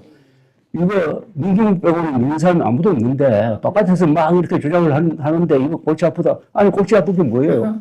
딱 조사를 해가지고 앞으로 이 주장하면은 뭐 불이익을 주겠다든지 방에서. 뭐 잘라내버리겠다든지 이렇게 하면 되지 않느냐고 하는데 그게 어떻게 나왔느냐. 조사를 해가지고 미지근하게 그런 증거는 없으나 뭐 이렇게 나왔다고. 그걸 덮었어요. 덮다가 이게 커진 겁니다. 그 제목이 결정적입니다. 한쪽은 적극적으로 나서가지고 진화를 하고 한쪽은 비겁하게 그걸 방치를 한 거예요. 그 사람들이 약간 그러면 그 뒤에 어떻게 됐어요? 그 뒤에 점점 커져가지고 2021년 당내 대통령 선거 경선할 때 황교안 씨가 그 편에 들고 나와가지고 이걸 중간 폭발시켰어. 그것만 아니어서 그때부터 커지다가 2024년 4월 총선으로 끝나버렸어요. 근데 이게 저는 끝났다는 것은 그게 잠잠했다가 나중에 윤석열이 다시 이렇게 이제 말하면 근데 이유가 윤 대통령이 대통령 자격에서 부정선거를 오늘 얘기하니까 사람들이 대통령이 뭔가 정보가 있겠지 이렇게 큰 약을 준 거예요. 그러니까 대표님 말씀처럼 부정선거법이 좀 B급 테이블, C급 테이블에 있었거든요. 근데 대통령이 언급한 바도 A급의 중심으로 들어와 버렸어요. 이 해악이 너무 큽니다. 그런데 이게 저는 한번 만약 이번 지선에서 그러면 우리 국민의힘의 어떤 그 당권파들 중에서 부정선거론자들이 많이 있죠? 이 사람들이 부정선거론 그 전에 얘기할까요? 지금요. 자, 막상 선거에서는 다 사전투표했어요. 윤 전 대통령도 계속 사전투표했어요. 이유는 뭐냐? 투표율 때문인 거예요. 만약에 부정선거론이 맞다면 선거하면 안 되는 거 아니에요, 자기들이? 그런데 실제로는 또 내심에서는 조금이라도 잘하고 싶으니까, 그러니까 이 행동과 그 말하는 것과 괴리가 생겨버려요. 윤 전 대통령조차도 언제나 사전투표를 했습니다. 그렇죠. 또 고르잖아요. 사전투표 믿고 하라라고 이번에도 당권파나 이런 쪽에서도 당연히 사전투표 믿고 하라고 할 거예요. 왜 그러냐면 그건 투표율이 문제거든요. 김문수 후보도 그렇게 했어요. 예. 사전투표 예. 하라고 했어요. 원래 그 사전투표 한다 안 한다 얘기 그랬었는데 제가 사전투표 무조건 해야 된다. 그때도 그 대선 때도 얘기하고 이거 꼭 해야 된다라고 제가 그 김문수 후보 지지 유세할 때 제가 나서서 그렇게 얘기했어요. 무조건 그러니까 뭐 누구는 제가 김문수 후보 안 도왔다고 하는데 아니 무슨 소리예요. 제가 지금 거기서 사람 모으고 직접 연설을 하면서 뭐라고 했냐면 김문수 후보가 사전투표 반드시 하셔야 된다. 그 김문수 후보가 이랬다. 제가 공개적으로 했고 실제로 김문수 후보도 사전투표 했었죠. 결국은 이 부정선거 음모론이라는 것을 이렇게 중심에 차고 있는 세력은 선거에서 계속 이렇게 그 자충수로 힘들어질 수밖에 없어요. 근데 계속 이제 죽지는 않고 왜 그러냐면 그건 비즈니스죠. 그거 비즈니스다? 믿었던 사람들한테 계속 어떤 세력화해서 이렇게 되는 건데 문제는 그건 정치 세력이 망하는 길입니다. 그러니까 이거에 매몰돼 있다 보면 정부도 확실하지 않고 부정선거에 대해서는 정말 뿌리 뽑아야 되는데 국민의힘이 그거를 못한 것도 좀 문제가 있었던 거잖아요. 결국은 유럽인 노선의 핵심 중에 세 가지 중에 하나가 그 부분이잖아요. 그렇죠. 그걸로 이제 사람들이 현혹. 아니 그러면서 지금 지도 그 당권파 지도부는 무슨 뭐 그 TF도 이렇게 만들어서 오히려 이건 뭐겠어요? 저쪽 그 부정선거 세력한테 방긋 웃어주기 위한 거잖아요. 그렇죠. 근데 장동혁 대표가 참 인간적으로 이게 용서하기가 힘든 게 전번에 전환길 이준석 토론회가 있었잖아요. 이 토론회는 사실상 있어서는 안 될 토론이거든. 그리고 명백한 거짓말, 증명된 거짓말을 놓고 토론하는 거니까. 그러나 뭐 시청률이 높았다 그래요. 그러니까 장 대표 이야기가 시청률이 그렇게 높으니까 관심 있는 사람이 많다.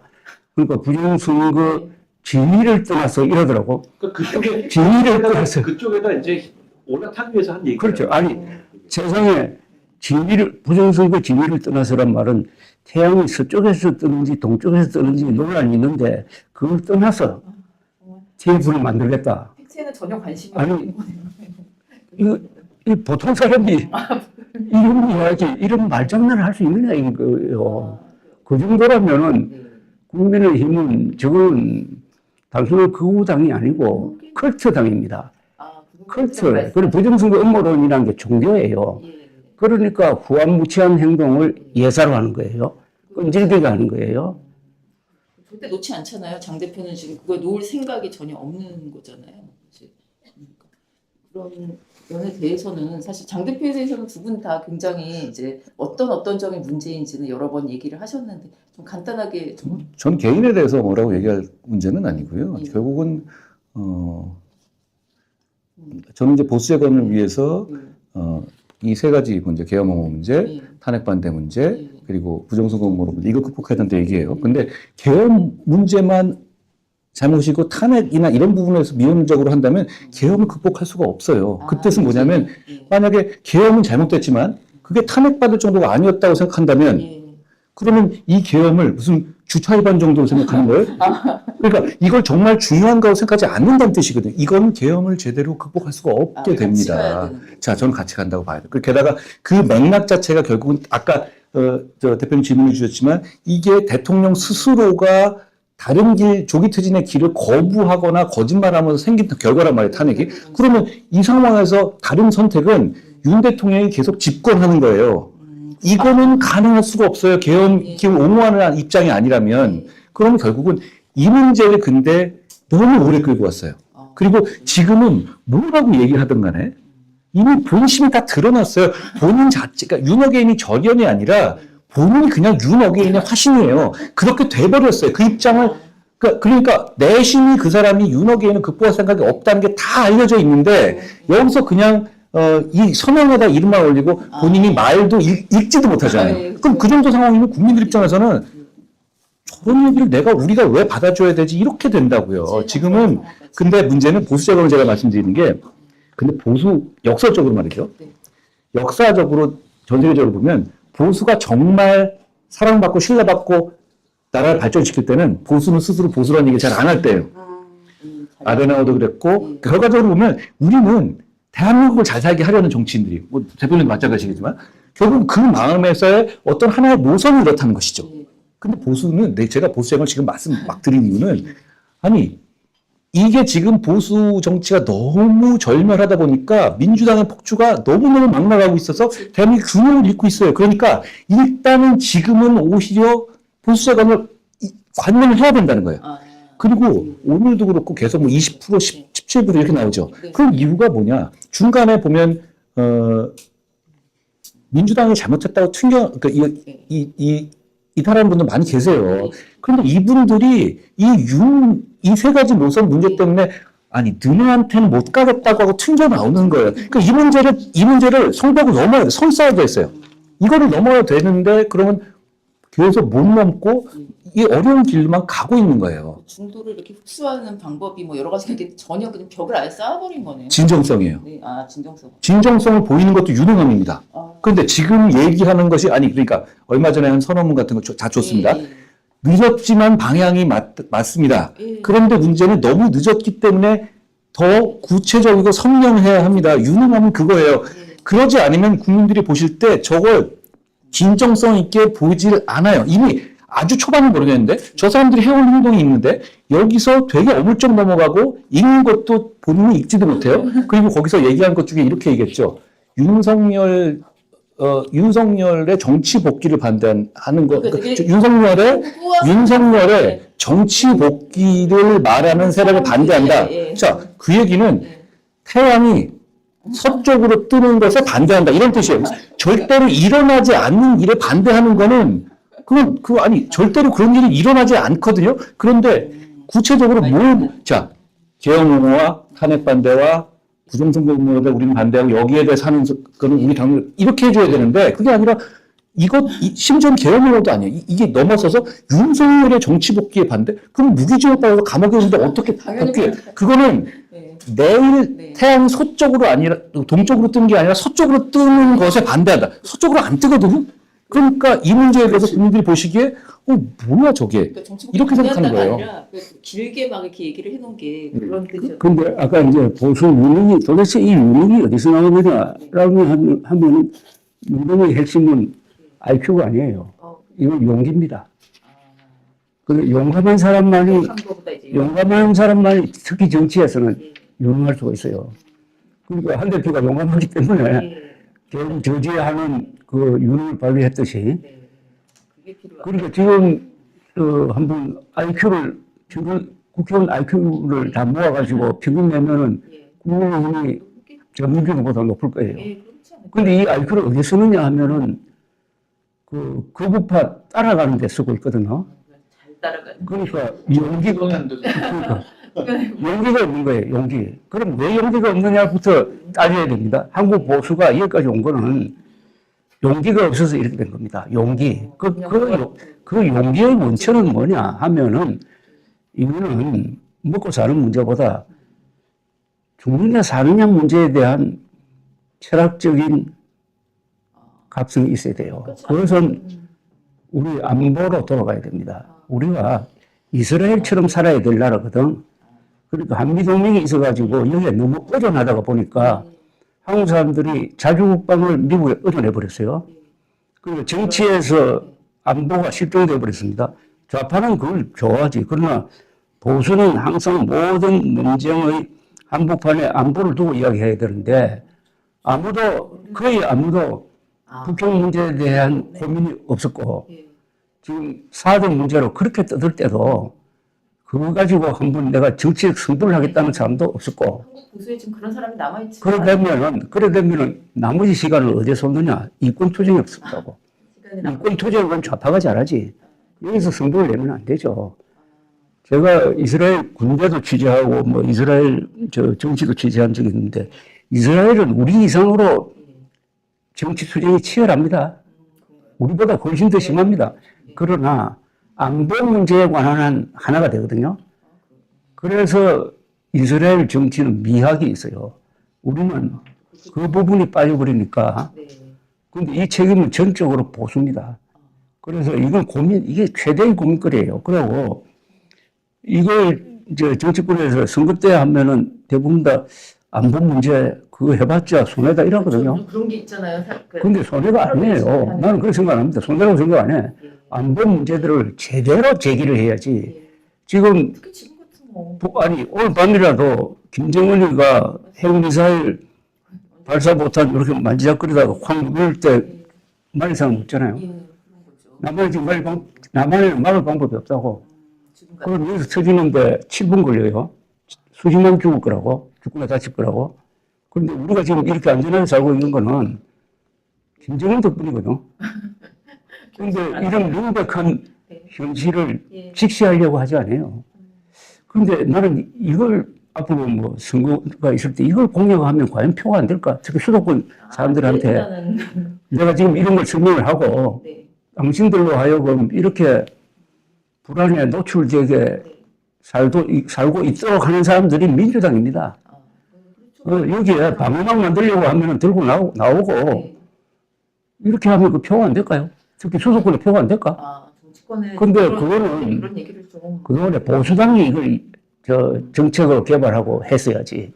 그렇죠. 근데 저게 그래서 지금 한국의 보수가 왜 용기가 없느냐 하면은 이 안보 문제에 대한 불투명한 자세가 만든 거다. 그렇게 생각합니다. 저는 근데 좀 젊은 세대 입장에서 그냥 어떤 안보적인 불안감이 국민들한테 현실에서 현실적으로 없습니다. 그러니까 저는 이제 그런 것보다는 그러니까 말씀하신 그게 어차피 본질적인 문제는 당의 문제고요. 저는 이 점을 좀 한번 생각해요. 사드 배치할 때 진짜 시끄러웠잖아요. 그렇죠. 난리가. 근데 지금 사드가 빠져나간다고 하는 게 아무 없어요. 그게 유능함의 문제예요. 사드가 그럼 과연 지금 우리가 해야 될 정치적 논쟁은 뭐냐면 과연 사드가 지금 현재 이 나라 안보를 위해서 어떤 역할을 정량적으로 해오고 있느냐. 그거요. 그리고 이게 빠져나갔을 때 괜찮을 정도냐? 그러면 이거 들어왔을 때와 지금을 분석하면서 그때 우리의 국민적인 반응이 어떤가에 대한 어떤 분석? 전 이게 오히려 유능한 관점에서 필요해요. 왜냐하면 감성적 안보는 저는 대표님하고 조금 다른 생각이 뭐냐면 안보가 그렇게 막 그 정치적인 그걸 하기에는 특히 젊은 세대들은 전쟁이라든가 이런 거에 감이 다르고 그리고 우리가 김정은 세력에 대해서 갖는 위협감을 조금 다르죠. 가지고 있지 않습니다. 좀 달라요. 그런데 왜냐하면 이 상황을 너무 오래 봤어요. 그런데 저는 지금 이 안보를 우리 경제와 어떤 삶을 지키는 비용이라고 사람들이 인식한다고 생각해요. 그러면 그 비용을 미국이 상당 부분 어떤 그 국제정세가 봐가지고 도와주고 있고 우리가 이제 앞으로 그 비용을 내야 될 상황이고 그럼 그 비용을 정말로 여기에 대한 비용을 어떤 방식으로 되고 있는지 그게 좀 현실적인 저는 그것 중에서 이야기인데. 어떤 현실적인 얘기죠. 이 사드 재밌는 이슈, 재밌다기보다는 이 사드가 그런 것에서 중요한 아니 이거 가지고 정말 큰 국론 분열이 있었잖아요. 그럼 어마어마하시죠. 그럼 그때는 지금 진짜. 빼나가는 거 괜찮은가? 그거는 아무도 관심이 없고. 그런 부분들을 조금 좀 생각해야 된다고 생각하고요. 그리고 안 보지만 기본적으로는 저는 이 대표님 말씀하신 유능함이 어떤 그런 결단력이라든가 용기, 용기라는 게 딴 게 아니라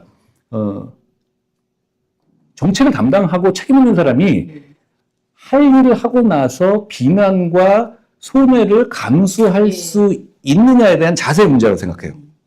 결국은 책임. 근데 그게 사실 그게 저를 어차피 이 당권파들이 너무 공격하고 하니까 그냥 여기에 넘어가진 않지만 론스타 사건이나 그리고 론스타 이제 우리가 이 전부 승소한 거 그게 7조를 아꼈단 말이에요. 그리고 나서 최근에 있었던 엘리엇 같은 경우 그것도 한 2천억 가까이에요. 그러면 근데 문제는 뭐냐면 그 부분은 충분히 민주당을 공격할 소재거든요. 왜 그러냐면 제가 두 사안에 깊이 관여하고 거기에 대해서 제가 주도를 했지만 엄청나게 공격을 했어요. 이유는 뭐냐면 그거 네 돈 낼 거야? 한마디로 말해서 그냥 좋게 가. 내지는 우리가 정치적으로 론스타를 했던 사람이나 엘리어트, 이재용 회장이나 박근혜 전 대통령 공격할 때 구상권 청구할 테니까 여기서 꿇어. 그리고 너서는 이런 분위기였단 말이에요. 론스타는 더더욱 그랬고. 그러면 문제는 그러니까 이걸 정쟁화하려는 그게 있는데, 근데 사실 그거는 그러니까 저는 근데 이게 론스타는 항소에서 10% 안짝이었어요. 이게 확률이. 그러면 그리고 엘리엇은 항소 받아들일 확률이 3% 아래예요. 근데 저는 왜 그러냐면 저는 이거 이길 거라고 확신했어요. 그러니까 어떻게 그 퍼센트가 그렇게 안 되는데도. 아니 근데 퍼센트가 3%라도 나한테 닥치면 100%입니다. 그런 거 아니에요? 현실이 일어나면. 그러니까 그걸 명확하게 분석하고 그리고 물론 결과는요. 결과는 질환율이 더 높은 건 맞아요. 그런데 공인으로서 거기서 이익이 있고 명분이 있고 국가가 맞는 거라면 또 갈 땐 가야 되거든요. 근데 문제는 그거를 민주당이 굉장히 도시락 싸들고 강력하게 반발했고 그 상황들이 다 남아 있어요. 그러면 지금 우리가 민주당은 국익이라는 것 앞에서 이런 세력이라는 걸 이거 강력하게 보여줄 수 있는 중요한 주제거든요. 그런데 제가 놀랬던 게 론스타 때도 그렇고 엘리엇 때도 그렇고 지금의 당권파들은 여기서 말 한마디를 안 합니다. 오히려 저를 비난했어요. 오히려 저를 누구라도 했었을 거죠.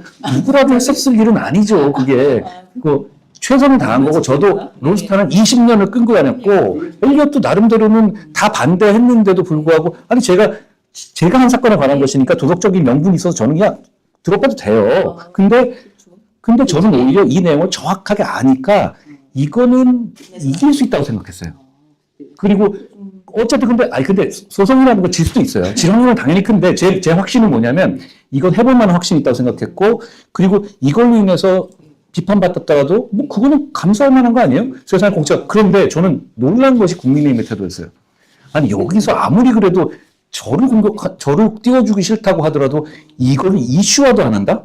와 그거는 이건 민주당을 완전히 맹폭할 수 있는 소재예요. 왜냐하면 민주당의 핵심 사람들이 정말로 국민들이 보기에 국익은 개나 저버려 하는 태도로 계속 나왔거든요. 그 돈 한동훈이 내라. 이랬다는 거예요, 다들. 전까지도. 근데 그걸 하나 준비해야 되네. 아니 근데 문제는 저는 이게 과연 이게 우리 보수 정치가 이게 실망이라기보다는 이게 이 정도란 말이에요. 왜냐면 꼭 제가 아니더라도 이걸 이슈할 수 있는 거잖아요. 그리고 항소 포기도 제가 처음에 확 많이 나서니까 그 다음에 국민의힘에서 이걸 초반에 안 따라 붙었어요. 모르는 것 같기도 하고. 근데 그거는 저는 이 도대체 기본적으로 어떤 정치 방향성이라든가 대의가 맞으면 그거는 정치적인 정치공학은 좀 후순위가 돼야 되는데 지금 보수 정치는 그러지 못하고 있다는 점에서 저는 안타까워요. 그러다 보니까 이게 결정적인 찬스를 놓친 거예요. 작년 11월 8일이죠. 11월 8일 새벽에 검찰에 대장동 항소 포기했을 때 첫 메시지가 대한민국 검찰은 자살했다. 메시지를 내면서 그동안에 한 달 동안 이 문제를 단기 필마식으로 계속 여론으로 환기시키고 앞서가고 하니까 여론이 바뀌었다고요. 한 달 뒤에 여론조사를 해보면은 대장동 항소 포기 잘못된 거다 하는 여론이 더 높아졌어요. 보통 이런 거는 그 50대 50이라고 아무리 잘해도. 그런데 확 뒤집어지더라고. 그때가 이 정권의 위기였다고. 나서도 많이 얘기를 하셨고. 위기였고 그때 정승호 법무장관 산역소추 해야 된다는 이야기 했죠. 예, 그걸 안 했다고. 안 하는데 그걸 그 순간에 국민의힘이 뭐 이런 주장을 했어요. 이럴 때는 한동훈 대표를 모셔와가지고 TF 팀장 만들어가지고 지원해야 되는 거 아니냐 하는데 거꾸로 뒤에서 시큰둥하게 하고 있다가 이 찬스를 놓쳤는데 그 순간에 또 론스타 성소했다 해가지고 또 근데 떼어주기 싫었던 아니 민주당까지 저를 공격했어요. 왜냐하면 왜 생생내냐고. 맞아요. 왜 혼자 생생했는데. 그러니까 민주당의 김민석 총리하고 법무장관까지 이것을 한동훈 장관의 기회가 크다라고 했다고. 근데 이거는 또 버려버리고. 야, 이걸 보니까 내가 느낀 게 그러니까 이제 반등의 포인트 있었는데 이 장동혁 대표 체제의 가장 큰 정치적 범죄는 야당 역할을 포기한 겁니다. 아니, 야당 역할 하라고 뽑아주는데 야당 역할을 포기하고 그냥 야당 역할은 그냥 아르바이트식으로 하고 있거든.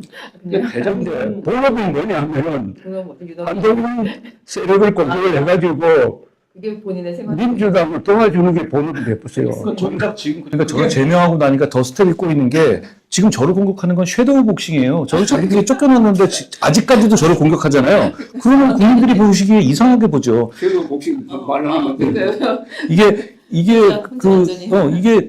대장동 사건 같은 경우는 저는 그날 그런 상황에서 좀 전략적으로 움직였던 게 검찰에서 좀 저도 이렇게 좀 말이 센 건 인정하는데 초반에 이제 그걸 관심을 가진 다음에 저는 이거는 분명히 뒤집을 수 있다고 봤는 게 왜 그러냐면 사람들은 이재명 대통령이 돼서 자기 위해서 그런다 그러면 글쎄 초반이니까 이런 느낌을 가질지 모르겠는데 김만배 일당을 세금으로 재벌 만들어주는 것은 절대 동의하잖아요. 그 프레임에 저는 확실하게 움직일 거라고 봤어요. 그러니까 이게 소수다라고 해서 게임이 안 되는 건 아니에요. 예전에 보면 제가 당대표 때 우리가 소수였지만 금투세 투쟁을 앞장선 적이 있었거든요. 그걸 못 막을 거라고 봤어요. 근데 저는 막을 수 있다고 봤어요. 왜냐하면 우리나라 주식 투자자들이 1,400만이에요. 여기과 같이 가면 결국은 한국 받아낼 수 있다고 봤어요. 결국 받아냈잖아요. 그러니까 저는 제가 말하는 유능함이 다른 게 아니라 선택이에요. 이거는 우리가 지금 현재 상황에서 분명히 해볼 만한 선택, 그 판단력이고, 둘째는 근데 그런 판단은 항상 100은 없습니다. 무조건 다 그냥 그 결과가 보장되는 건 없어요. 그런데 거기에 대해서 자기의 어떤 그 신념을 가지고 그 뭔가 몸을 던지는 배짱 같은 게 필요하고, 그리고 그 다음에 더 필요한 마지막 하나는 부지런함입니다. 될 때까지 계속 굴려야 돼요. 그러다 보면 여론이 어느 정도 움직이고 그 민심 이기는 정권 없어요. 한 번에 안 돼도 계속 이렇게 좀 그러다 보면 그게 그 톤이 쌓이고 그게 사람들에게 쌓이고 저는 그런 면에서 보면 론스타나 엘리엇은 이게 제 공을 인정해달라는 그런 문제가 아니라 이건 민주당의 과예요. 왜냐하면 이렇게 큰 세금을 아낄 수 있는 상황이었는데도 불구하고 자기들의 정책. 론스타는 뭐냐면 그냥 당시 그건 저를 공격하기 위한 거였어요. 한동훈이 이자 다 물어낼 거냐? 이런 얘기였고 또 하나는 엘리엇하고 이거는 이 사건 자체는 사실 박근혜 대통령 이재용 그 회장이 했던 그 말 관련한 그런 거였다고요. 자, 그런 내용인데 여기에 대해서 이 정치적으로 박근혜 대통령과 이재용 회장한테 구상권을 행사하는 쇼를 먼저 하고 싶었던 거예요. 그러니까 이걸 가지고 왜 이걸 서서히 거냐 이렇게 온 거란 말이에요. 그런데 그 문제는 저 정치 세력의 본질을 보여줘요. 어떤 큰 국가적인 눈에 보이 확실한 이익이 있더라도 정치적인 공방이 자기들이 해먹을 게 있으면 확 덤비는 그 점을 물고 늘어지면 저는 본질이 될 수 있다고 봤어요. 왜냐면 그리고 저는 이 당 사람이잖아요. 돌아가고 그러면 이 정권에서 한 거고 그러면 여기 나온 그거를 자기들이 정치적으로 저들한테 이익이 될 수 있다는 이유로 외면하거나 오히려 야지를 논다? 이거는 좀 말씀하신 문제가 있는 거라고 생각해요. 그들의 본질은 그냥 이제 한동훈 찍어내기 뭐 이런 거 말고 하는 게 없는 본업 예 그렇게 그러니까 돼버린 민주당 상황이. 도우미가 본업이고 아, 야당 역할은 부업이고 뭐 이러니까. 그러니까 이제 사실 민주당이나 뭐 이제 이건 반대- 제가 말하는 건 농담이 아니잖아요. 있는 그대로 이야기하는 거죠. 그렇습니다. 그런 사람 그러니까 중간에 있는 사람들을 끌어들이지를 못하고 전혀 국민의힘이 그리고 이제 쇄신을 어떻게 할 것인가에 대한 좀 이런 내용도 얘기를 그렇죠. 해야 그러니까 되는데 지금 말씀드린 뭐 론스타나 엘리엇 같은 경우는 네.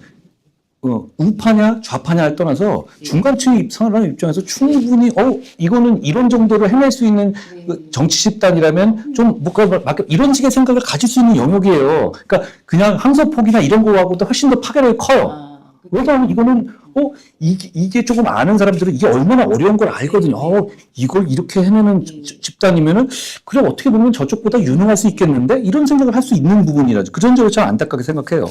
다들 뭐 지금 사실 이념보다는 나의 이익이나 뭐 나라 잘 사는 이게 더 관심이 많은 자, 거예요. 이제 돌파하고 나서 저 양상훈 주필 이야기하면 주필 관련 어제 보셨습니까? 읽어보셨습니까? 그 세 명이 좀 예. 같이 뭐 좀 해라. 보수가 재건을 하려면 지금 상태로는 안 되고 지금 당내에서도 좀 빨리 이진으로 퇴진하고 그분들은 혁신 선대위를 빨리 만들든지 그거를 그리고 인적 개선을 하라는 얘기잖아요. 지금. 근데 그 인적 개선에 대안이 이제 나오고 있는 거니까 그 점에 대해서 이제 조선일보도 그렇고 대표님도 그 얘기를 많이 하셨는데 좀 그런 분위기가 좀 만들어지고 있어요. 그래서 좀 대표님 근데 양상훈 주필이 말한 거는 결국 오세훈, 한동훈, 이준석 세 사람이 이번 지방선거에서 어떤 손을 잡고 적극적인 역할을 하면은 저절로 한국 보수도 정리될 거다. 보수 재건파가 결국 주도권을 잡을 것이다. 이제 던지신 거고 또 그 세 사람이 손을 잡는 모습 그게 자체가 가능성이 좀 낮지만은 가장 감동적인 장면이 될 거고 그 감동을 줄 수 있는 사람은 지금 진영에서는 이 세 사람밖에 뿐이다. 이런 이야기였죠. 사실 다 알고 네. 있는데 이제 그 앞으로 이제 근데 그 세 사람 중에 한 분이 한동훈 대표니까 어떻게 생각을 하는지. 그럼요. 그 두 분은 어차피 정치적 공동체 같아요. 제가 보기에는 그 김종인 같이 해서 근데 이제 혼자서 지금 하고 계신 거잖아요. 쇄신에 대해서 그런 의견에 대해서는 일단 뭐 친하지 않더라도 좀 같이 좀 연대라도 해라 이런 거에 대해서는 저는 정치로부터 이렇게 봐요. 개인적인 어떤 그 친소관계 내지는 호호관계를 저는 어떤 중요한 그 결정을 할 때 지우려고 노력합니다. 그러니까 제가 계엄이라든가 이런 데서 윤석열 대통령하고 오래 알았던 것 저는 그런 거는 일도 생각하지 않아야 한다고 생각해요. 왜냐하면 그걸로 인한 어떤 제가 손해받는 것도 많이 있는데 저는 검사하면서도 그렇게 살았어요. 아실지 모르지만 그런 거에 대해서 뭐 누가 뭐라고 오더라도 그런 거는 그렇게 일관되게 살아왔어요. 그런 면에서 보면 저는 지금 보수 재건에 대해서는 누구도 서로 이 보수 재건의 뜻을 이 방향에 대해서 동의하는 사람은 그 두 분뿐 아니라 모두 각자에서 할 일을 해야 된다고 생각해요. 그러니까 제가 대구나 부산에서 이렇게 말씀을 많이 드렸어요. 아니 그러니까 저를 이제 좋아하는 분들도 계시죠. 좋아하는 분들은 한번 끝까지 믿고 봐주세요. 제가 어떻게 사술 부리거나 사심을 부리거나 아니면 그러면 어떤 그 조금만 그 머리 굴려서 이탈한 적 있냐. 어쨌든 힘들어도 고통받아도 그냥 나는 가지 않냐. 그러니까 앞으로도 그 믿고 가주시라. 저를 지지하시는 분들은 이렇게 부탁드려요. 또 하나는 그래 제가 못마땅하거나 또 정서적으로 아까 대표님 말씀하신 뭐 탄핵은 안타깝다. 전 지지자 그럴 수 있다고 생각해요. 그런 분들께는 저는 이렇게 말씀드렸어요. 근데 지금 나서는 사람 하나도 없지 않냐. 보수정을 하자는데. 나는 죽이 되든 밥이 되든 뭐든 하려고 나서지 않았냐. 그러면 한번 맡겨봐 주시면 어떠냐. 내가 한번, 누구도 지금 이런 상황은 지지자들 입장에서는요. 되게 짜증나고 불안한데 정확한 방향이 뭐든지 모르실 거예요.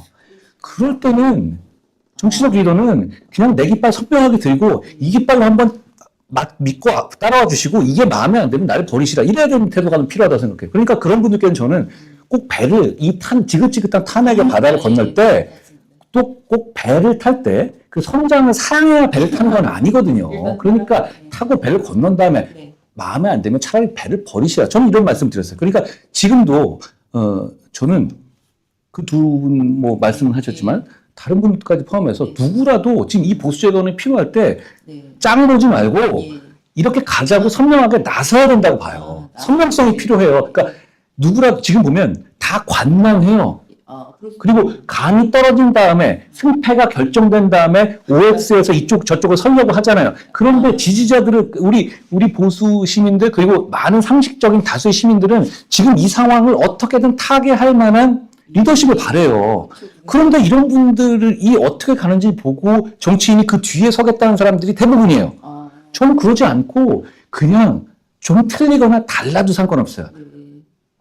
나서는 사람이 필요하다고 생각해요. 그 리더십이 저는 정말 필요하다고 생각하고 그런 차원에서 말씀드린 거여서 저는 뭐 누구와의 정치 걱정인데 그거는 지금 그렇게 뭐 말하는 것처럼 쉽게 되지 말하는 그거는 그렇게 막 서로 그 인위적으로 되거나 그런 문제를 떠나서 그렇게 뭐 누구라도 나서야 된다 진짜로 이렇게 생각해요. 그 모든 건 자연스럽게 되는 게 제일 좋은데 그러니까 지금 뭐 오세훈, 한동훈, 이준석 이 세 사람이 하고 지금 현재 하고 있는 것도 보면은 오세훈 시장은 지금 장도혁 체제를 정면으로 이제 비판을 하고 있고 이준석 대표는 자기 거의 전공이라고 할 수 있는 부정적 업무를 가지고 열심히 싸우고 있고 한동훈 대표는 더 말할 것도 없고 해가지고 세 사람이 사실은 같은 방향으로 싸우고 있다고. 같은 방향으로 싸우고 있으니까 양상훈 주필의 이야기는 이 세 사람이 좀 손을 잡고 할 수 없느냐, 플랫폼을 가지고 할 수 없느냐, 이런 이야기고, 그게 이번 선거에서 해야 된다. 이번 선거는 큰 무대가 지금 마련되어 있으니까, 이 무대에서 그 세 사람, 결국 출마해야 된다는 뜻입니다. 의미 있는 지역에서 출마를 해야 되고, 오세훈 시장은 서울에서, 모르죠. 뭐, 국힘 아니면 뭐, 무소속으로라든지 출마를 해야 되고, 한 대표는 부산이나 대구에서 출마해야 되고, 이준석 후보는 지금 후보가 아니고 이준석 대표는 동탄이 경기도니까 경기도 지사로 출마하면 되는 것 아니냐. 이러면 세 사람의 일종의 보수적인 삼각편대가 만들어지는 것 아니냐 하는 이런 이제 근데 그 전제는 지금 세 분이 한 자리 만나본 적도 없고 또 여러 가지 뭐 다른 점이 있겠지만 공통점은 또 많은 것 아니냐 하는 그런 생각이 들어요. 제일 좋은 거는 이제 보수 이제 좀 이렇게 억눌려 있는 사람들이 원하는 건 그냥 이 세 분이 국민의힘 후보로 나갔으면은 이제 그냥 이제 완전히 그냥 끝나는 건데 이제 그럴 일이 별로 없어 보이니까 좀 안타까운 거잖아요. 세 분 다 무소속으로 나가면 좀 더 이상해지고 그래서 그런 거를 이제 좀 움직임이 당 지도부는 이선으로 그런 얘기를 이제 하시는 거죠. 3대2 체제로 빨리 가든지 이제 그거는 친한계 의원님들이 또 하고 계시니까 좀 달라질 것 같습니까 국민의힘? 한 대표 보시기에. 지금 상태로는 선거 못 치르죠. 아예 못 치르는 거예요? 누구나 다 지금 상태로는 선거 못 치른다는 것을 인정하고 그리고 심지어는 당권파들조차도 속으로는 그렇게 생각합니다. 그 선대위원장도 이제 그 공관위원장도 물러났고 뭐 이렇게 그거 하나로 그냥 그리고 그거는 외형적으로 보이는 어떤 수치들 그것뿐만 아니라 제가 대구에서 3일 부산에서 보니까 민심의 저변의 유속은 여의도보다 훨씬 빠르게 변화하고 있어요. 원래 이게 어느 정도의 변곡점을 넘을 때는 훅 넘어가잖아요. 그러니까 제가 처음 말씀드린 것처럼 대구나 부산에서 저를 뭐 반대하는 예를 들어서 윤호개인적인 시각에서 뭐 그런 얘기를 많이 들으려고 간 거예요. 배신자론 얘기 나오면 제가 뭐 돌돌 맞으면서 한번 저는 정치를 그냥 기면 기고 아니면 아니게 하고 싶어요. 그러니까 그걸 피할 게 아니라 아니 한번 진짜 뭐가 지금 제가 그런 계엄을 막지 않았어야 탄핵을 그러면 나는 대한민국을 배신한 거다. 저는 얘기하고 싶은 거였어요. 정치인은 대한민국을 배신하지 말아야지. 제가 뭐 누구 특정을 그러해서는 안 되는 거거든요. 우리가 동참해야 하나요? 그런데 근데 그게 없었어요. 그런 말씀하시는 분들이. 그러니까 저는 그걸 일부러 찾아다녔는데도 그 유속이 이렇게 지나가서 그러니까 그 영남의 대구경북과 PK 분들은 지금 이 상황에서는 어떻게 보수가 재건되고 이기는 방향으로 갈지에 관심 있지 윤석열 노선을 지키면서 과거로 갈 생각이 없으십니다. 그러면서 저에 대해서도 기대를 가지시니 그런 면에서 어차피 너의 말은 맞았고 그러니까 한번 그러면 네 얘기는 뭐니 앞으로 어떻게 가자는 건 이런 얘기를 듣고 싶어 하시는 것 같았어요. 물론 그런 쪽으로 소위 말하는 윤호개인적인 생각을 가신 분들이 좀 남아있긴 하시는데 그게 근데 이렇잖아요. 사회적 분위기가 이게 다수가 점점 이게 그 다수의 분포가 확 바뀌어버려서 어느 정도 임계점을 넘어가면 그런 생각을 가지신 분들이 공론의 장이나 공개적으로 자기 입장을 막 얘기하기 어려운 분위기가 되죠. 저는 영남도 이미 그런 분위기가 됐다고 생각해요. 이제는 그러니까 이게 서울이나 이런 지금. 이런 데 논객들이 얘기하는 거는 그분들은 자기 생각들만 얘기하고 있는데 그건 자기들 머릿속에 갇혀 있는 가스라이팅이고 실제로 그분들이 얘기하는 것처럼 영남권이 정말 짠물입니까? 아닙니다. 그건 그분들을 모욕하는 거예요. 훨씬 더 애국적이고 책임감 있게 이 상황을 바라보고 계시더라고요. 근데 이 보수 재건을 원하는 뭐 다수 보수라고 보는데 이분들 입장에서 이번 선거에 임하는 게 굉장히 곤혹스러워요. 그렇다고 기권할 수도 없고 네. 또 민주당 찍으려고 하는 사람도 있어요. 민주당 찍으려는 사람도 있고 기권하려는 사람도 있는데 그리고 국회는 무조건 안 된다고 하는 사람도 있을 거고 그게 아니고 그 국회의원 한 사람 개별적으로 판단해가지고 선택을 하겠다는 사람도 있어요. 그러니까 방향이 모아지지가 않아요. 그러니까 이런 집단은 안 된다. 그분이 안 된다는 생각은 뭐 곧 다수가 됐다 봅니다. 다수가 됐는데 이 사람들을 생각을 모아가지고 정치적으로 표를 통해서 선거 결과를 통해서 어떻게 표현할 수 있느냐 거예요. 어떻게 그걸 뭐 아니면 흩어져 버린다고? 그러니까 국힘당 이걸 복상 망해가지고 저 부정선거 음모론자들 다 떨어지고 장동혁 저렇게 되는 거 보니까 속으로 시원하다. 넌 정도 생각으로 끝날 거냐? 그런 다음에 뭐냐 이거? 그러니까 육성에서 완전 한번 망해봐야 대안이 있느냐는 겁니다. 그래서 이번 선거를 통해서 그 대안을 만들어야 돼요. 대안을 만든 책임이 여러 사람들한테 있다고 생각하고요. 그런데 그 대안을 만든 사람 중에 지금 장상훈 씨나 제가 생각하는 우선 세 사람이 여기 계시는데 이분이 이 열화와 같은 보수 재건론을 어떻게 담아내느냐는 거예요. 그러니까 지금 정치적으로. 아직 이렇게 딱 말씀하시는 분들 나서는 분도 한 대표가 아니, 뭐, 한국은 나섰으니까 나섰고, 지금 뭐하면 오세훈, 이준석 그분들의 말도 그 방향 같은데 이걸 한 군데 모을 수 있느냐는 거지. 한 군데 모아가지고 이번 선거 결과로서 6월 3일 딱 자정에 선거 결과가 딱 나왔을 때 이 세 분의 위상이 확 달라지는, 위상도 완전히 달라지죠. 위상이 달라지도록 하느냐, 달라질 수 있느냐 하는 거죠. 대표님 그건 역시 선거와 관련된 어떤 행동을 해야 될 거라는 생각이 들죠. 대안 그러면은 이제 그렇게만 하면은 정말 성공할 수도 있다. 보수는 다시 일어설 수 있다. 근데 이제 물론 간단치 않다는 걸 알아요.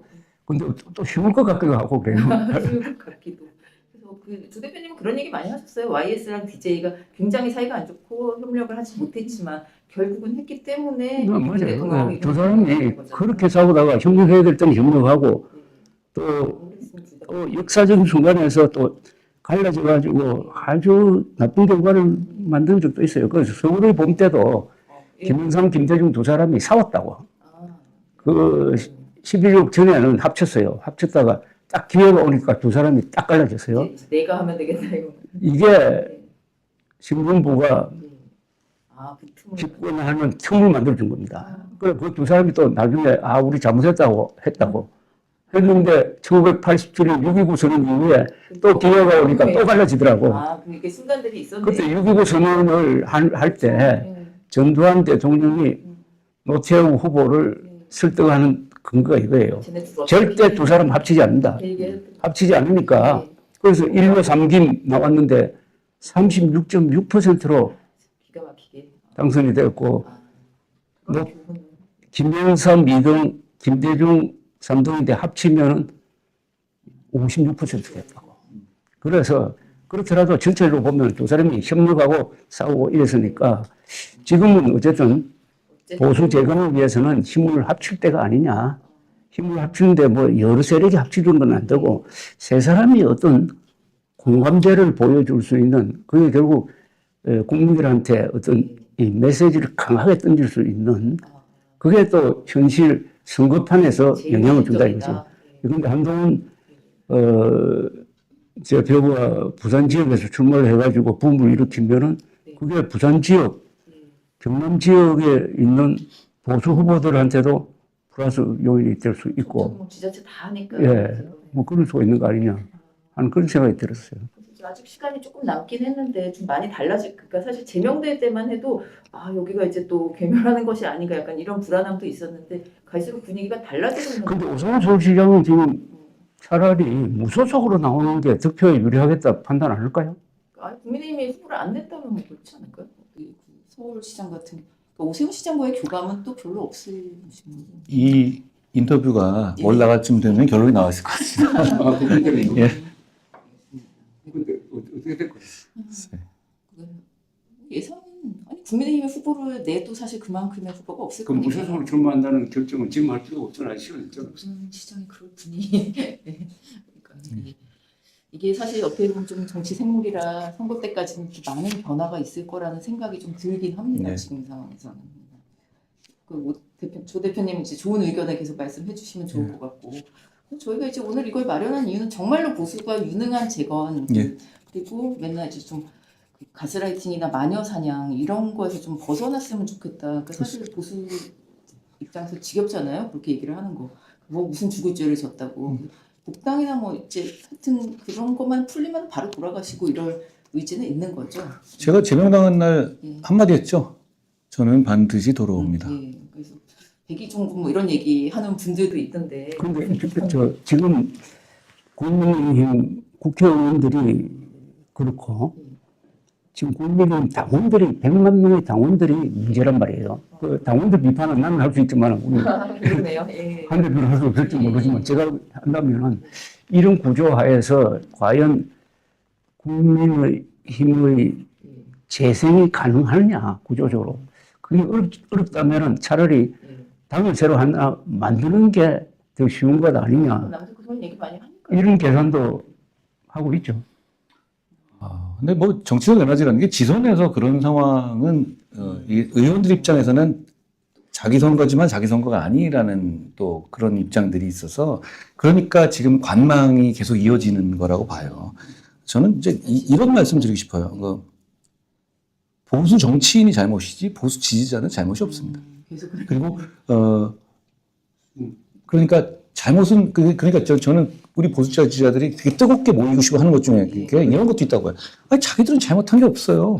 진짜 이상한 정치를 우리 수준은 저걸 훨씬 넘어가 있는데 그 불안 그러니까 그게 이제 대표님 우리 아까 얘기한 유능함과도 돼 있는 아니 뭐 저런 그리고 이거를 1절만 하지 이걸 1년 반씩이나 이어간다고 저 얘기를 그런데 이걸 극복을 못하고 뒤로가 여기에 대한 불안감들이 크다고 생각해요.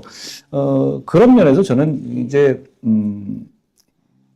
좀 여러 가지 상황들은 막 바뀌어 나갈 텐데 결국은 그 중간 과정에서는 사실 나침반은 분명히 가고 북극성 보고 가는 거지만 그 가다가 보면 협곡이 있을 수도 있고 늪이 있을 수도 있고 바다가 있을 수도 있고 돌아가야 될 때가 생깁니다. 그거는 북극성을 정확하게 바라보고 가면 큰 문제는 안 된다고 생각합니다. 사실 뭐 지금까지도 굉장히 많은 굴곡이 있었고 막 고생 많이 하셨고 앞으로도 고생할까요? 그런데 우리가 한 대표가 지난 2월 그게 언제입니까? 토크 콘서트 한 게 2월 8일 나도 거기 가서 한 대표 한 5분 정도 연설을 들었는데 아주 중요한 연설을 했거든요. 그러니까 국가 중심 세력을 만들어야 된다. 보수, 중도, 진보를 넘어서는 그 기준을 제시를 하기를 헌법, 사실, 상식을 존중하는 행동하는 다수가 뭉치면은 역전승을 할 수 있어요. 역전승을 할 수 있다. 그래서 국가 중심 세력으로 보이자. 그런데 저는 작년 이 탄핵 사태를 겪으면서 이런 추이를 쭉 보니까 한국에 70%의 국가 중심 세력이 있어요. 이 70%가 바로 헌법 존중하고 사실을 인정하고 상식적인 행동을 하는 사람이에요. 분명히 있어요. 이 사람들이 침묵하는 다수가 현재로 침묵하는 다수가 많겠지만 이 사람들을 격동시켜서 행동하도록 만들어야 되거든요. 그러면 행동하는 다수가 역사의 주인이 되는데 근데 그런 말을 던지고 나서 그 뒤에 보니까 어떤 자리에 가면은 헌법 사실 상식 이 이야기를 하는 사람 많더라고요. 예, 예, 이게 화두가 됐어요. 맞습니다. 그리고 댓글 성명을 보면은 그걸 또 반복을 해. 그러니까 이게 굴러가고 있어요. 이 개념이 이 중요한 게 이게 바로 저는 한국 보수 재건의 하나의 지표가 된다고 봐요. 저는 헌법 사실 상식이 굉장히 중요하다고 보는 게 헌법이라는 건 지금 문제에서 계엄령 같은 건 안 된다는 거예요. 사실은 뭐냐면 사실이 반하는 부정선거론 같은 건 안 된다는 거예요. 상식은 뭐냐면 상식적으로 이렇게 이기는 건 무조건 지는데 이걸 계속 아직도 윤호개인 같은 거 한다는 건 말이 안 된다는 거거든요. 그리고 이 상식이라는 거는 이재명 정권이 하고 있는 이런 법 왜곡, 법 파괴 행위 이런 건 상식에 반하니까 안 된다는 거거든요. 많은 부분이 여기에 해당된다고 생각하고 말씀하신 것처럼 국가 중심 세력이라는 면이 전 다수라고 생각해요. 확신합니다. 근데 그거를 제가 초반에 얘기했지만 보수 정권이 보수가 정말 잘 될 때는 보수란 말을 덜 쓸 때예요. 이건 그냥 헌법과 사실이나 상식이라든가 상식적인 사람들을 다 끌어모을 수 있어야 하고 그게 그 방향성에 그러니까 저는 보수란 말을 최대한 덜 쓰고 싶은데 왜 많이 쓰냐면 지금은 이 보수 재건이라도 이게 1단계를 가야 된다는 것이죠. 그런 면에서 보면 헌법과 사실과 상식을 보면 전 정책적으로 이렇게 생각해요. 결국은 우리가 지금 AI 시대도 오고 이게 노동시간도 줄어들고 그런 결국은 우리 보수 정치나 우파는 절대로 복지를 소홀히 하면 안 됩니다. 그러니까 좌파의 가치가 그러니까 그게 자, 잘 될 때 좌파는 성장을 얘기할 때 잘 됐습니다. 좌파가 성장을 우파는 잘 될 때 오히려 복지를 강조할 때 잘 됐어요. 반대쪽에 그러니까 그 지점에서 결국은 지금 옛날처럼 물과 기름처럼 어떤 정책이 막 케인즈 시대는 케인즈를 빨갱이라고 했잖아요. 그러니까 그 상황은 계속 바뀌고 있고 그러니까 예를 들어서 그러니까 이제 얼마 전에 우리 그 국민의힘에서 뭐 당원 당규를 바꾸면서 기본소득부를 빼낸다 이랬잖아요. 기본소득에 대한 개념 자체에 대한 찬반은 차치하고라도 그것이 우리 국민의힘이라는 보수 정당이 복지를 도외시할 거라는 잘못된 메시지를 주는 방향으로 이해돼서는 절대로 안 된다는 거예요. 그러니까 오히려 지금은 AI 시대의 핵심은 저는 복지라고 봐요. AI 시대에 보면 점점 일하는 시간 줄어들 텐데요. 그럼 그 사람들 똑같이 어떻게 살 겁니까? 결국은 먹고 살 수 있어야 표를 찍습니다. 그럼 결국은 그걸 대체할 수 있는 그거를 보충할 수 있는 건 복지고 그 복지에서 오히려 보수 정치, 우파 정치가 더 적극적이고 유용하게 나서야 해요. 박정희 정권 때 의료보험이 나왔잖아요. 그리고 비스마르크가 사회보험을 만들었어요. 그게 그때가 그런 때가 보수가 어떤 중심 세력, 국가 중심 세력으로서 사회를 이끌 때가 그런 식의 공통점이 있어요. 그리고 예를 들어서 그런 것도 있었잖아요. 박근혜 대통령도 처음에 당선될 때 원래 이명박 대통령에 대한 막 비판 시점이 있었을 때 박근혜 대통령 할 때도 그때도 뭐냐면 경제민주라는 걸 얘기를 했어요. 그게 정확하게 뭔 개념인지 여러 가지 이거 있지만 어쨌든 뭐냐면 더 오른쪽으로 가지 않고 기본적으로는 그러니까 보수의 기본 가치를 지키면서도 복지를 강조하겠다는 강력한 메시지를 주는 거예요. 그런데 실제로 박근혜 정권이 들어온 다음에 그 부분을 제대로 정책으로 풀어내서 성과를 내지 못했어요. 그러니까요. 그러니까 결국은 지금은 우리는 이 윤호개헌 극복한다는 거 있죠. 그 이후에 그럼 너는 어떤 정책을 갈지에 대해서도 구체적으로 해야 돼. 오늘 좀 시간이 부족하지만 결국은 저는 성장 못지않게 복지를 강조해야 되고 저는 대선 때 이런 얘기 했거든요. 성장은 복지의 도구다. 결국은 먹고 살기 위해 하는 거고 우리에게 이게 평균 수명이 길어서 젊은 사람들 입장에서는 이 복지에 대해서 반응할 수밖에 없습니다. 그리고 헌법 사실 그다음 상식 이만 상식이 굉장히 중요한 것 같아요. 오늘 여기서 주로 이야기한 게 보수 정치를 이야기했는데 사실은 보수적 삶이 문제거든요. 보수라는 것은 삶의 양식이라고. 그리고 보수는 도덕 체계이기도 하고 가장 보수적인 잘 정리한 사람이 아담 스미스예요. 아담 스미스의 국보론도 유명하지만 그보다 더 유명한 책이 꼭 읽어야 될 책이 도덕 감성론이라는 책이 있습니다. 그거 보면은 시장 경제가 제대로 기능하려면은 거기에 참여한 사람이 교양이 있는 사람이라 해야 된다. 이렇게 이야기해요. 그러니까 이건 또 마찬가지인데 우리가 토마스 제퍼슨이 이야기할 때도 또 프랭클린 벤자민 프랭클린도 공화국을 만들 수는 있다. 그러나 공화국을 지키는 게 힘들다. 지키려면은 시민들이 교양 있는 사람이어야 된다. 이렇게 이야기했거든요. 근데 지금 부정선거 음모론의 가장 큰 폐해가 상식을 파괴하고 있습니다. 그 말은 무례하다는 이야기예요. 상식은 사실은 예의나 이런 거거든요. 예의, 막말하고 하는 이런 행태. 이게 지금 보수를 완전히 이상한 집단으로 만드는데 나는 부정선거 음모론자들의 가장 큰 피해는 예의 없는 행동, 무례한 행동, 예. 분열시키고 억지 부리고 거짓말 예사로 요새 장동혁 씨가 보여주는 게 저게 바로 국민들을 우습게 만드는 말장난을 계속하는 게 무례하거든요. 무례한 보수는 안 된다 이겁니다. 유능한 보수도 좋지만 교양 보수, 예절 바른 보수가 되어야 되는 게 이게 그런 말 다 포괄한 게 상식이라고요. 그래서 앞으로 이 보수 제거는 정치권에서도 물론 필요하지만 그보다 더 중요한 것은 보수 지식인의 문제고 보수층의 문제인데 보수 지식인은 진영 논리에 빠져가지고 윤석열 박수부대가 됐다가 윤석열을 괴물로 만들어버렸어요. 이런 크나큰 실수를 했다고. 특히 보수 언론인. 그러나 보수층은 난 건재하다고 봐요. 건재하니까 이런 방면에서 이 상식이라는 키워드를 가지고 보수를 재건해야 이게 든든한 게 되고 이게 이제 교육과 관계되고 하니까 참 근데 여기에 대한 이제 보수 정치하는 사람들도 여기에 맞는 어떤 주제를 던지고 요새 뭐 조선일보가 뭐 문해력 가지고 뭐 한참 시리즈로 쓰는데 내가 그걸 쭉 읽어보니까 꼭 필요한 걸 이야기 안 하더라고. 문해력 해결하려면 한자 교육을 해야지.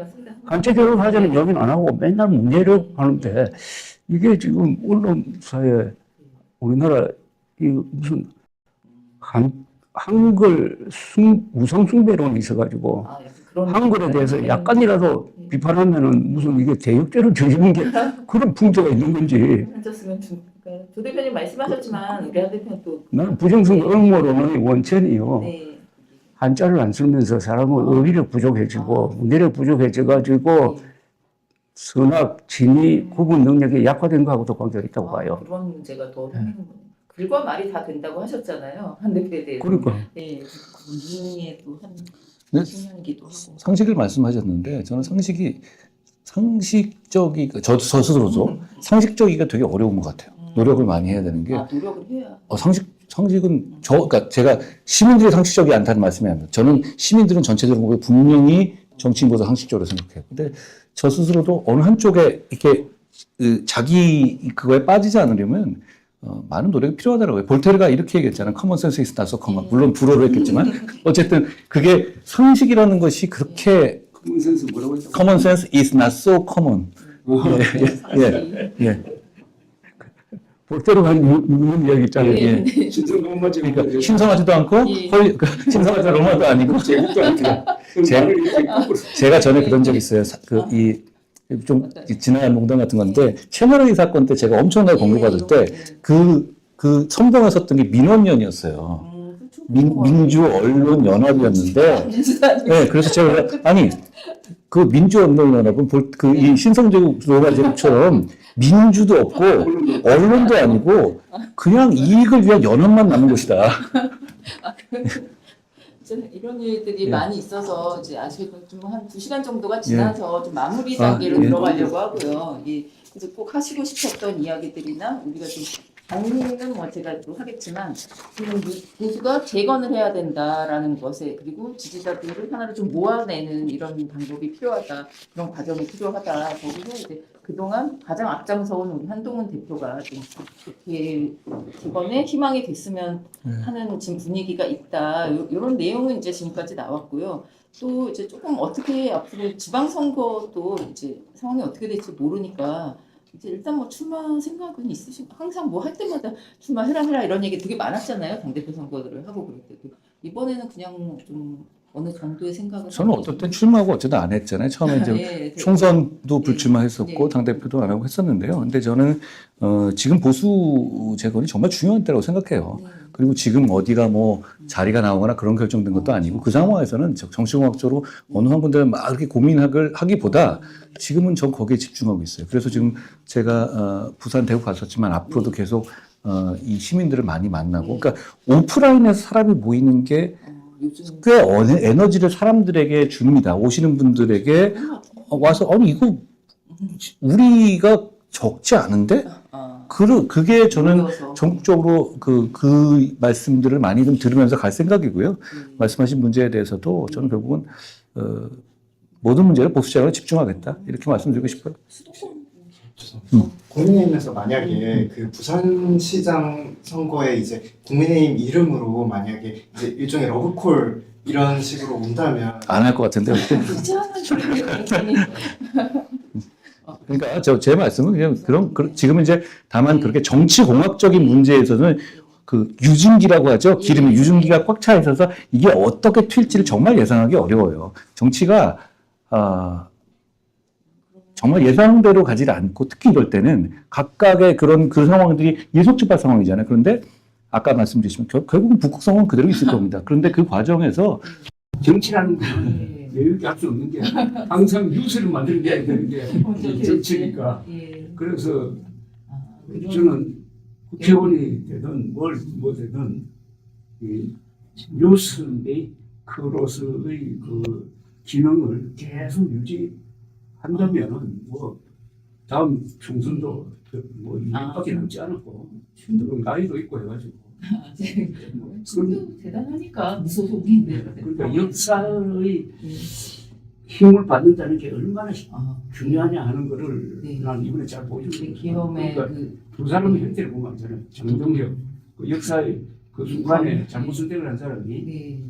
한덕수 이승은 지금 다른 데서 있고 또 추경호 씨는 뭐 이번에 좀안 하고 하는데 어쨌든 기술에 있는 상태고 장동혁 그거는 돌아가 버렸고 혼자만 남은 거죠. 돌아갔다. 예. 그래서 우리가 말은 역사 하는데 역사가 실질적으로 정치에서 네. 어떤 힘을 발휘하는지를 우리가 지금 실시간으로 목격하고 있다고 생각해요. 중요한 시점이. 아니, 그 대구 부산에 모인 사람도 역사적 선택을 잘했다는 걸 네. 인정해 준 사람들이 있잖아요. 부산에 그렇습니까? 이제 앞으로도 그냥 또 이제 민심을 하러 다니고 좀 이런 계획이신 거죠, 방송은? 지금은 선거 때는 이게 뭐 제가 출마하든 안 하든 네. 정치적 에너지가 네. 를 가지고 네.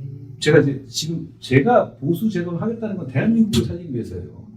아니 이대로 가면은 진짜로 이상한 행동들이 계속 폭주하게 될 거예요. 그러니까 뭘 하더라도 여기서 말하는 게 먹히지가 않잖아요. 예. 근데 그렇게 해서 제가 말씀드리는 이 행동하는 다수의 역전선 이건 정치적 에너지가 더 집중되는 이런 선거의 이런 시기에 제가 출마한도 관계없이 많은 사람들의 마음과 뜻과 그걸 모아내는 게 필요하다고 생각하고 제가 아까 보수 재건에 집중하겠다는 거잖아요. 저도 그거 당연히 계속할 겁니다. 그럼 정치를 계속 하시겠다는 거잖아요. 그래서 뭐 평생 봉사를 하셨고. 저는 이 길의 이제 끝에 뭐가 있는지 볼 겁니다. 그러니까 그거에 대해서는 제가 이제 정치를 하면서 보면 뭐 대단한 장점은 없는데 저는 뭐 갑자기 이런 거에 정치 뭐 그런 거에 뭐 맷집이 좋다고 할까요? 맷집은 저는 그런 거에 대해서 아니 왜냐면 제가 어떤 대의를 가지고 있고 그러니까 그게 공공선에 부합하는 것이고 그리고 그게 어떤 사적 욕심을 앞세우지 않고 가는 거거든요. 저는 계속 갈 겁니다. 그러니까 말씀하시는 것처럼 제가 여기서 어디 그건 그렇게 중요한 저는 실제로 그렇게 생각하지 않아요. 저는 그냥 계속 갈 겁니다. 그리고 그게 그 목표가 제가 뭐가 되기 위해서가 아니라 저는 그냥 나라가 잘 됐으면 좋겠어요. 정치가 재밌죠. 글쎄요. 근데 정치가 재밌다고 하면 제가 좀 건방진 말씀일 것 같고 즐기는 사람이 이기는 거죠. 뭐. 저는 정치가 굉장히 중요하다고 생각해요. 모든 사람의 삶에. 그러니까 그 정치를 정말 잘해야 된다는 생각을 합니다. 그리고 거기에 대해서 제가 잘할 수 있는 부분이 분명히 있고 그리고 그걸 제가 피하지 않고 해볼 생각입니다. 편한 길을 갈 수도 있었는데 장관까지 하시고 이제 법조인으로 편한 길을 안 가시고 굳이 또 택하신 거니까 이제 잘 되셔야죠. 제가 명함 하나 만들었는데요. 제가 제명된 다음에 명함을 이 국민 명함을 갖고 있다가 안 쓰면 안 되는 거. 어느 순간에 이게 이 국민의힘하고 있었는데 잠시만요. 국민 병합도 갖고 다니시죠? 있었는데 그냥 제가 명함 아무것도 줬거든요. 없는. 그러니까 이거를 이게 있었는데 이거를 지금 당권가들이 뭐만 해도 이상하게 뭐 같이 의원들하고 시장하고 뭐라고 그러잖아요. 이것도 뭐 당원도 아닌데 왜 이럴까봐 오늘자로 이름만인데 이름만 듣기. 나는 오늘만 들었는데 쌤 안 되는 거. 아파트 양수동에 아니 쓴 게 없더라고요. 예. 언어만 아, 있었는데 네. 그 민심을 좀 듣겠다는. 네, 저 하나 올려야 되겠네요. 우리에게 앉아서 주세요. 대표님. 한자로 써야 우리 바뀌어야 돼. 그럴 수도 있겠네요. 그러니까 모든 이름은 사람이 한자로 합니다. 이미지 자체가 또 좋잖아요.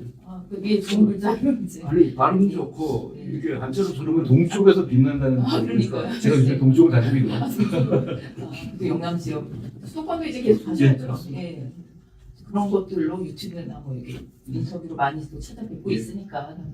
오늘 예. 이야기 들어보니까 네. 무능한 보수 네, 머리 그걸 주제로 그러니까 이제 이 국민들이 너무 실망하고 그걸 네, 바라실 거예요. 내가 보수냐 뭐 이제 무능한 보수가 되는 근데 우리가 지금 현재 갖고 있는 자질이라든가 우리가 갖고 있는 자산이 결코 거기에 뒤지지 않거든요. 그런데 지금의 어떤 체제나 상황 때문에 이렇게 된 거니까 저희는 희망이 있다고 생각합니다. 하나 네. 내가 저 일부러 프린트가 왔는데 중앙일보 댓글에 이 보수재건 삼각편대론에 어떤 사람이 댓글을 쓰더라고요. 예. 댓글을 읽어주죠. 이렇게 써놨습니다.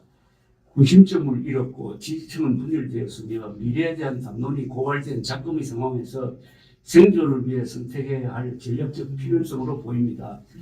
60대의 안정감을 대변하는 오세훈, 50대의 전문성과 대중성을 상징하는 한동훈, 40대 이하 변화를 열망을 담아내는 이준석의 연합은 보수가 특정 지역이나 노인층에 함몰된 집단이 아니라 대한민국 전체를 아우르는 열린 세력임을 확인시켜 줄 것입니다. 거기에 세 사람은 음모론이나 극단주의와 결벌한 헌법적 가치를 수호하는 공통점이 있습니다.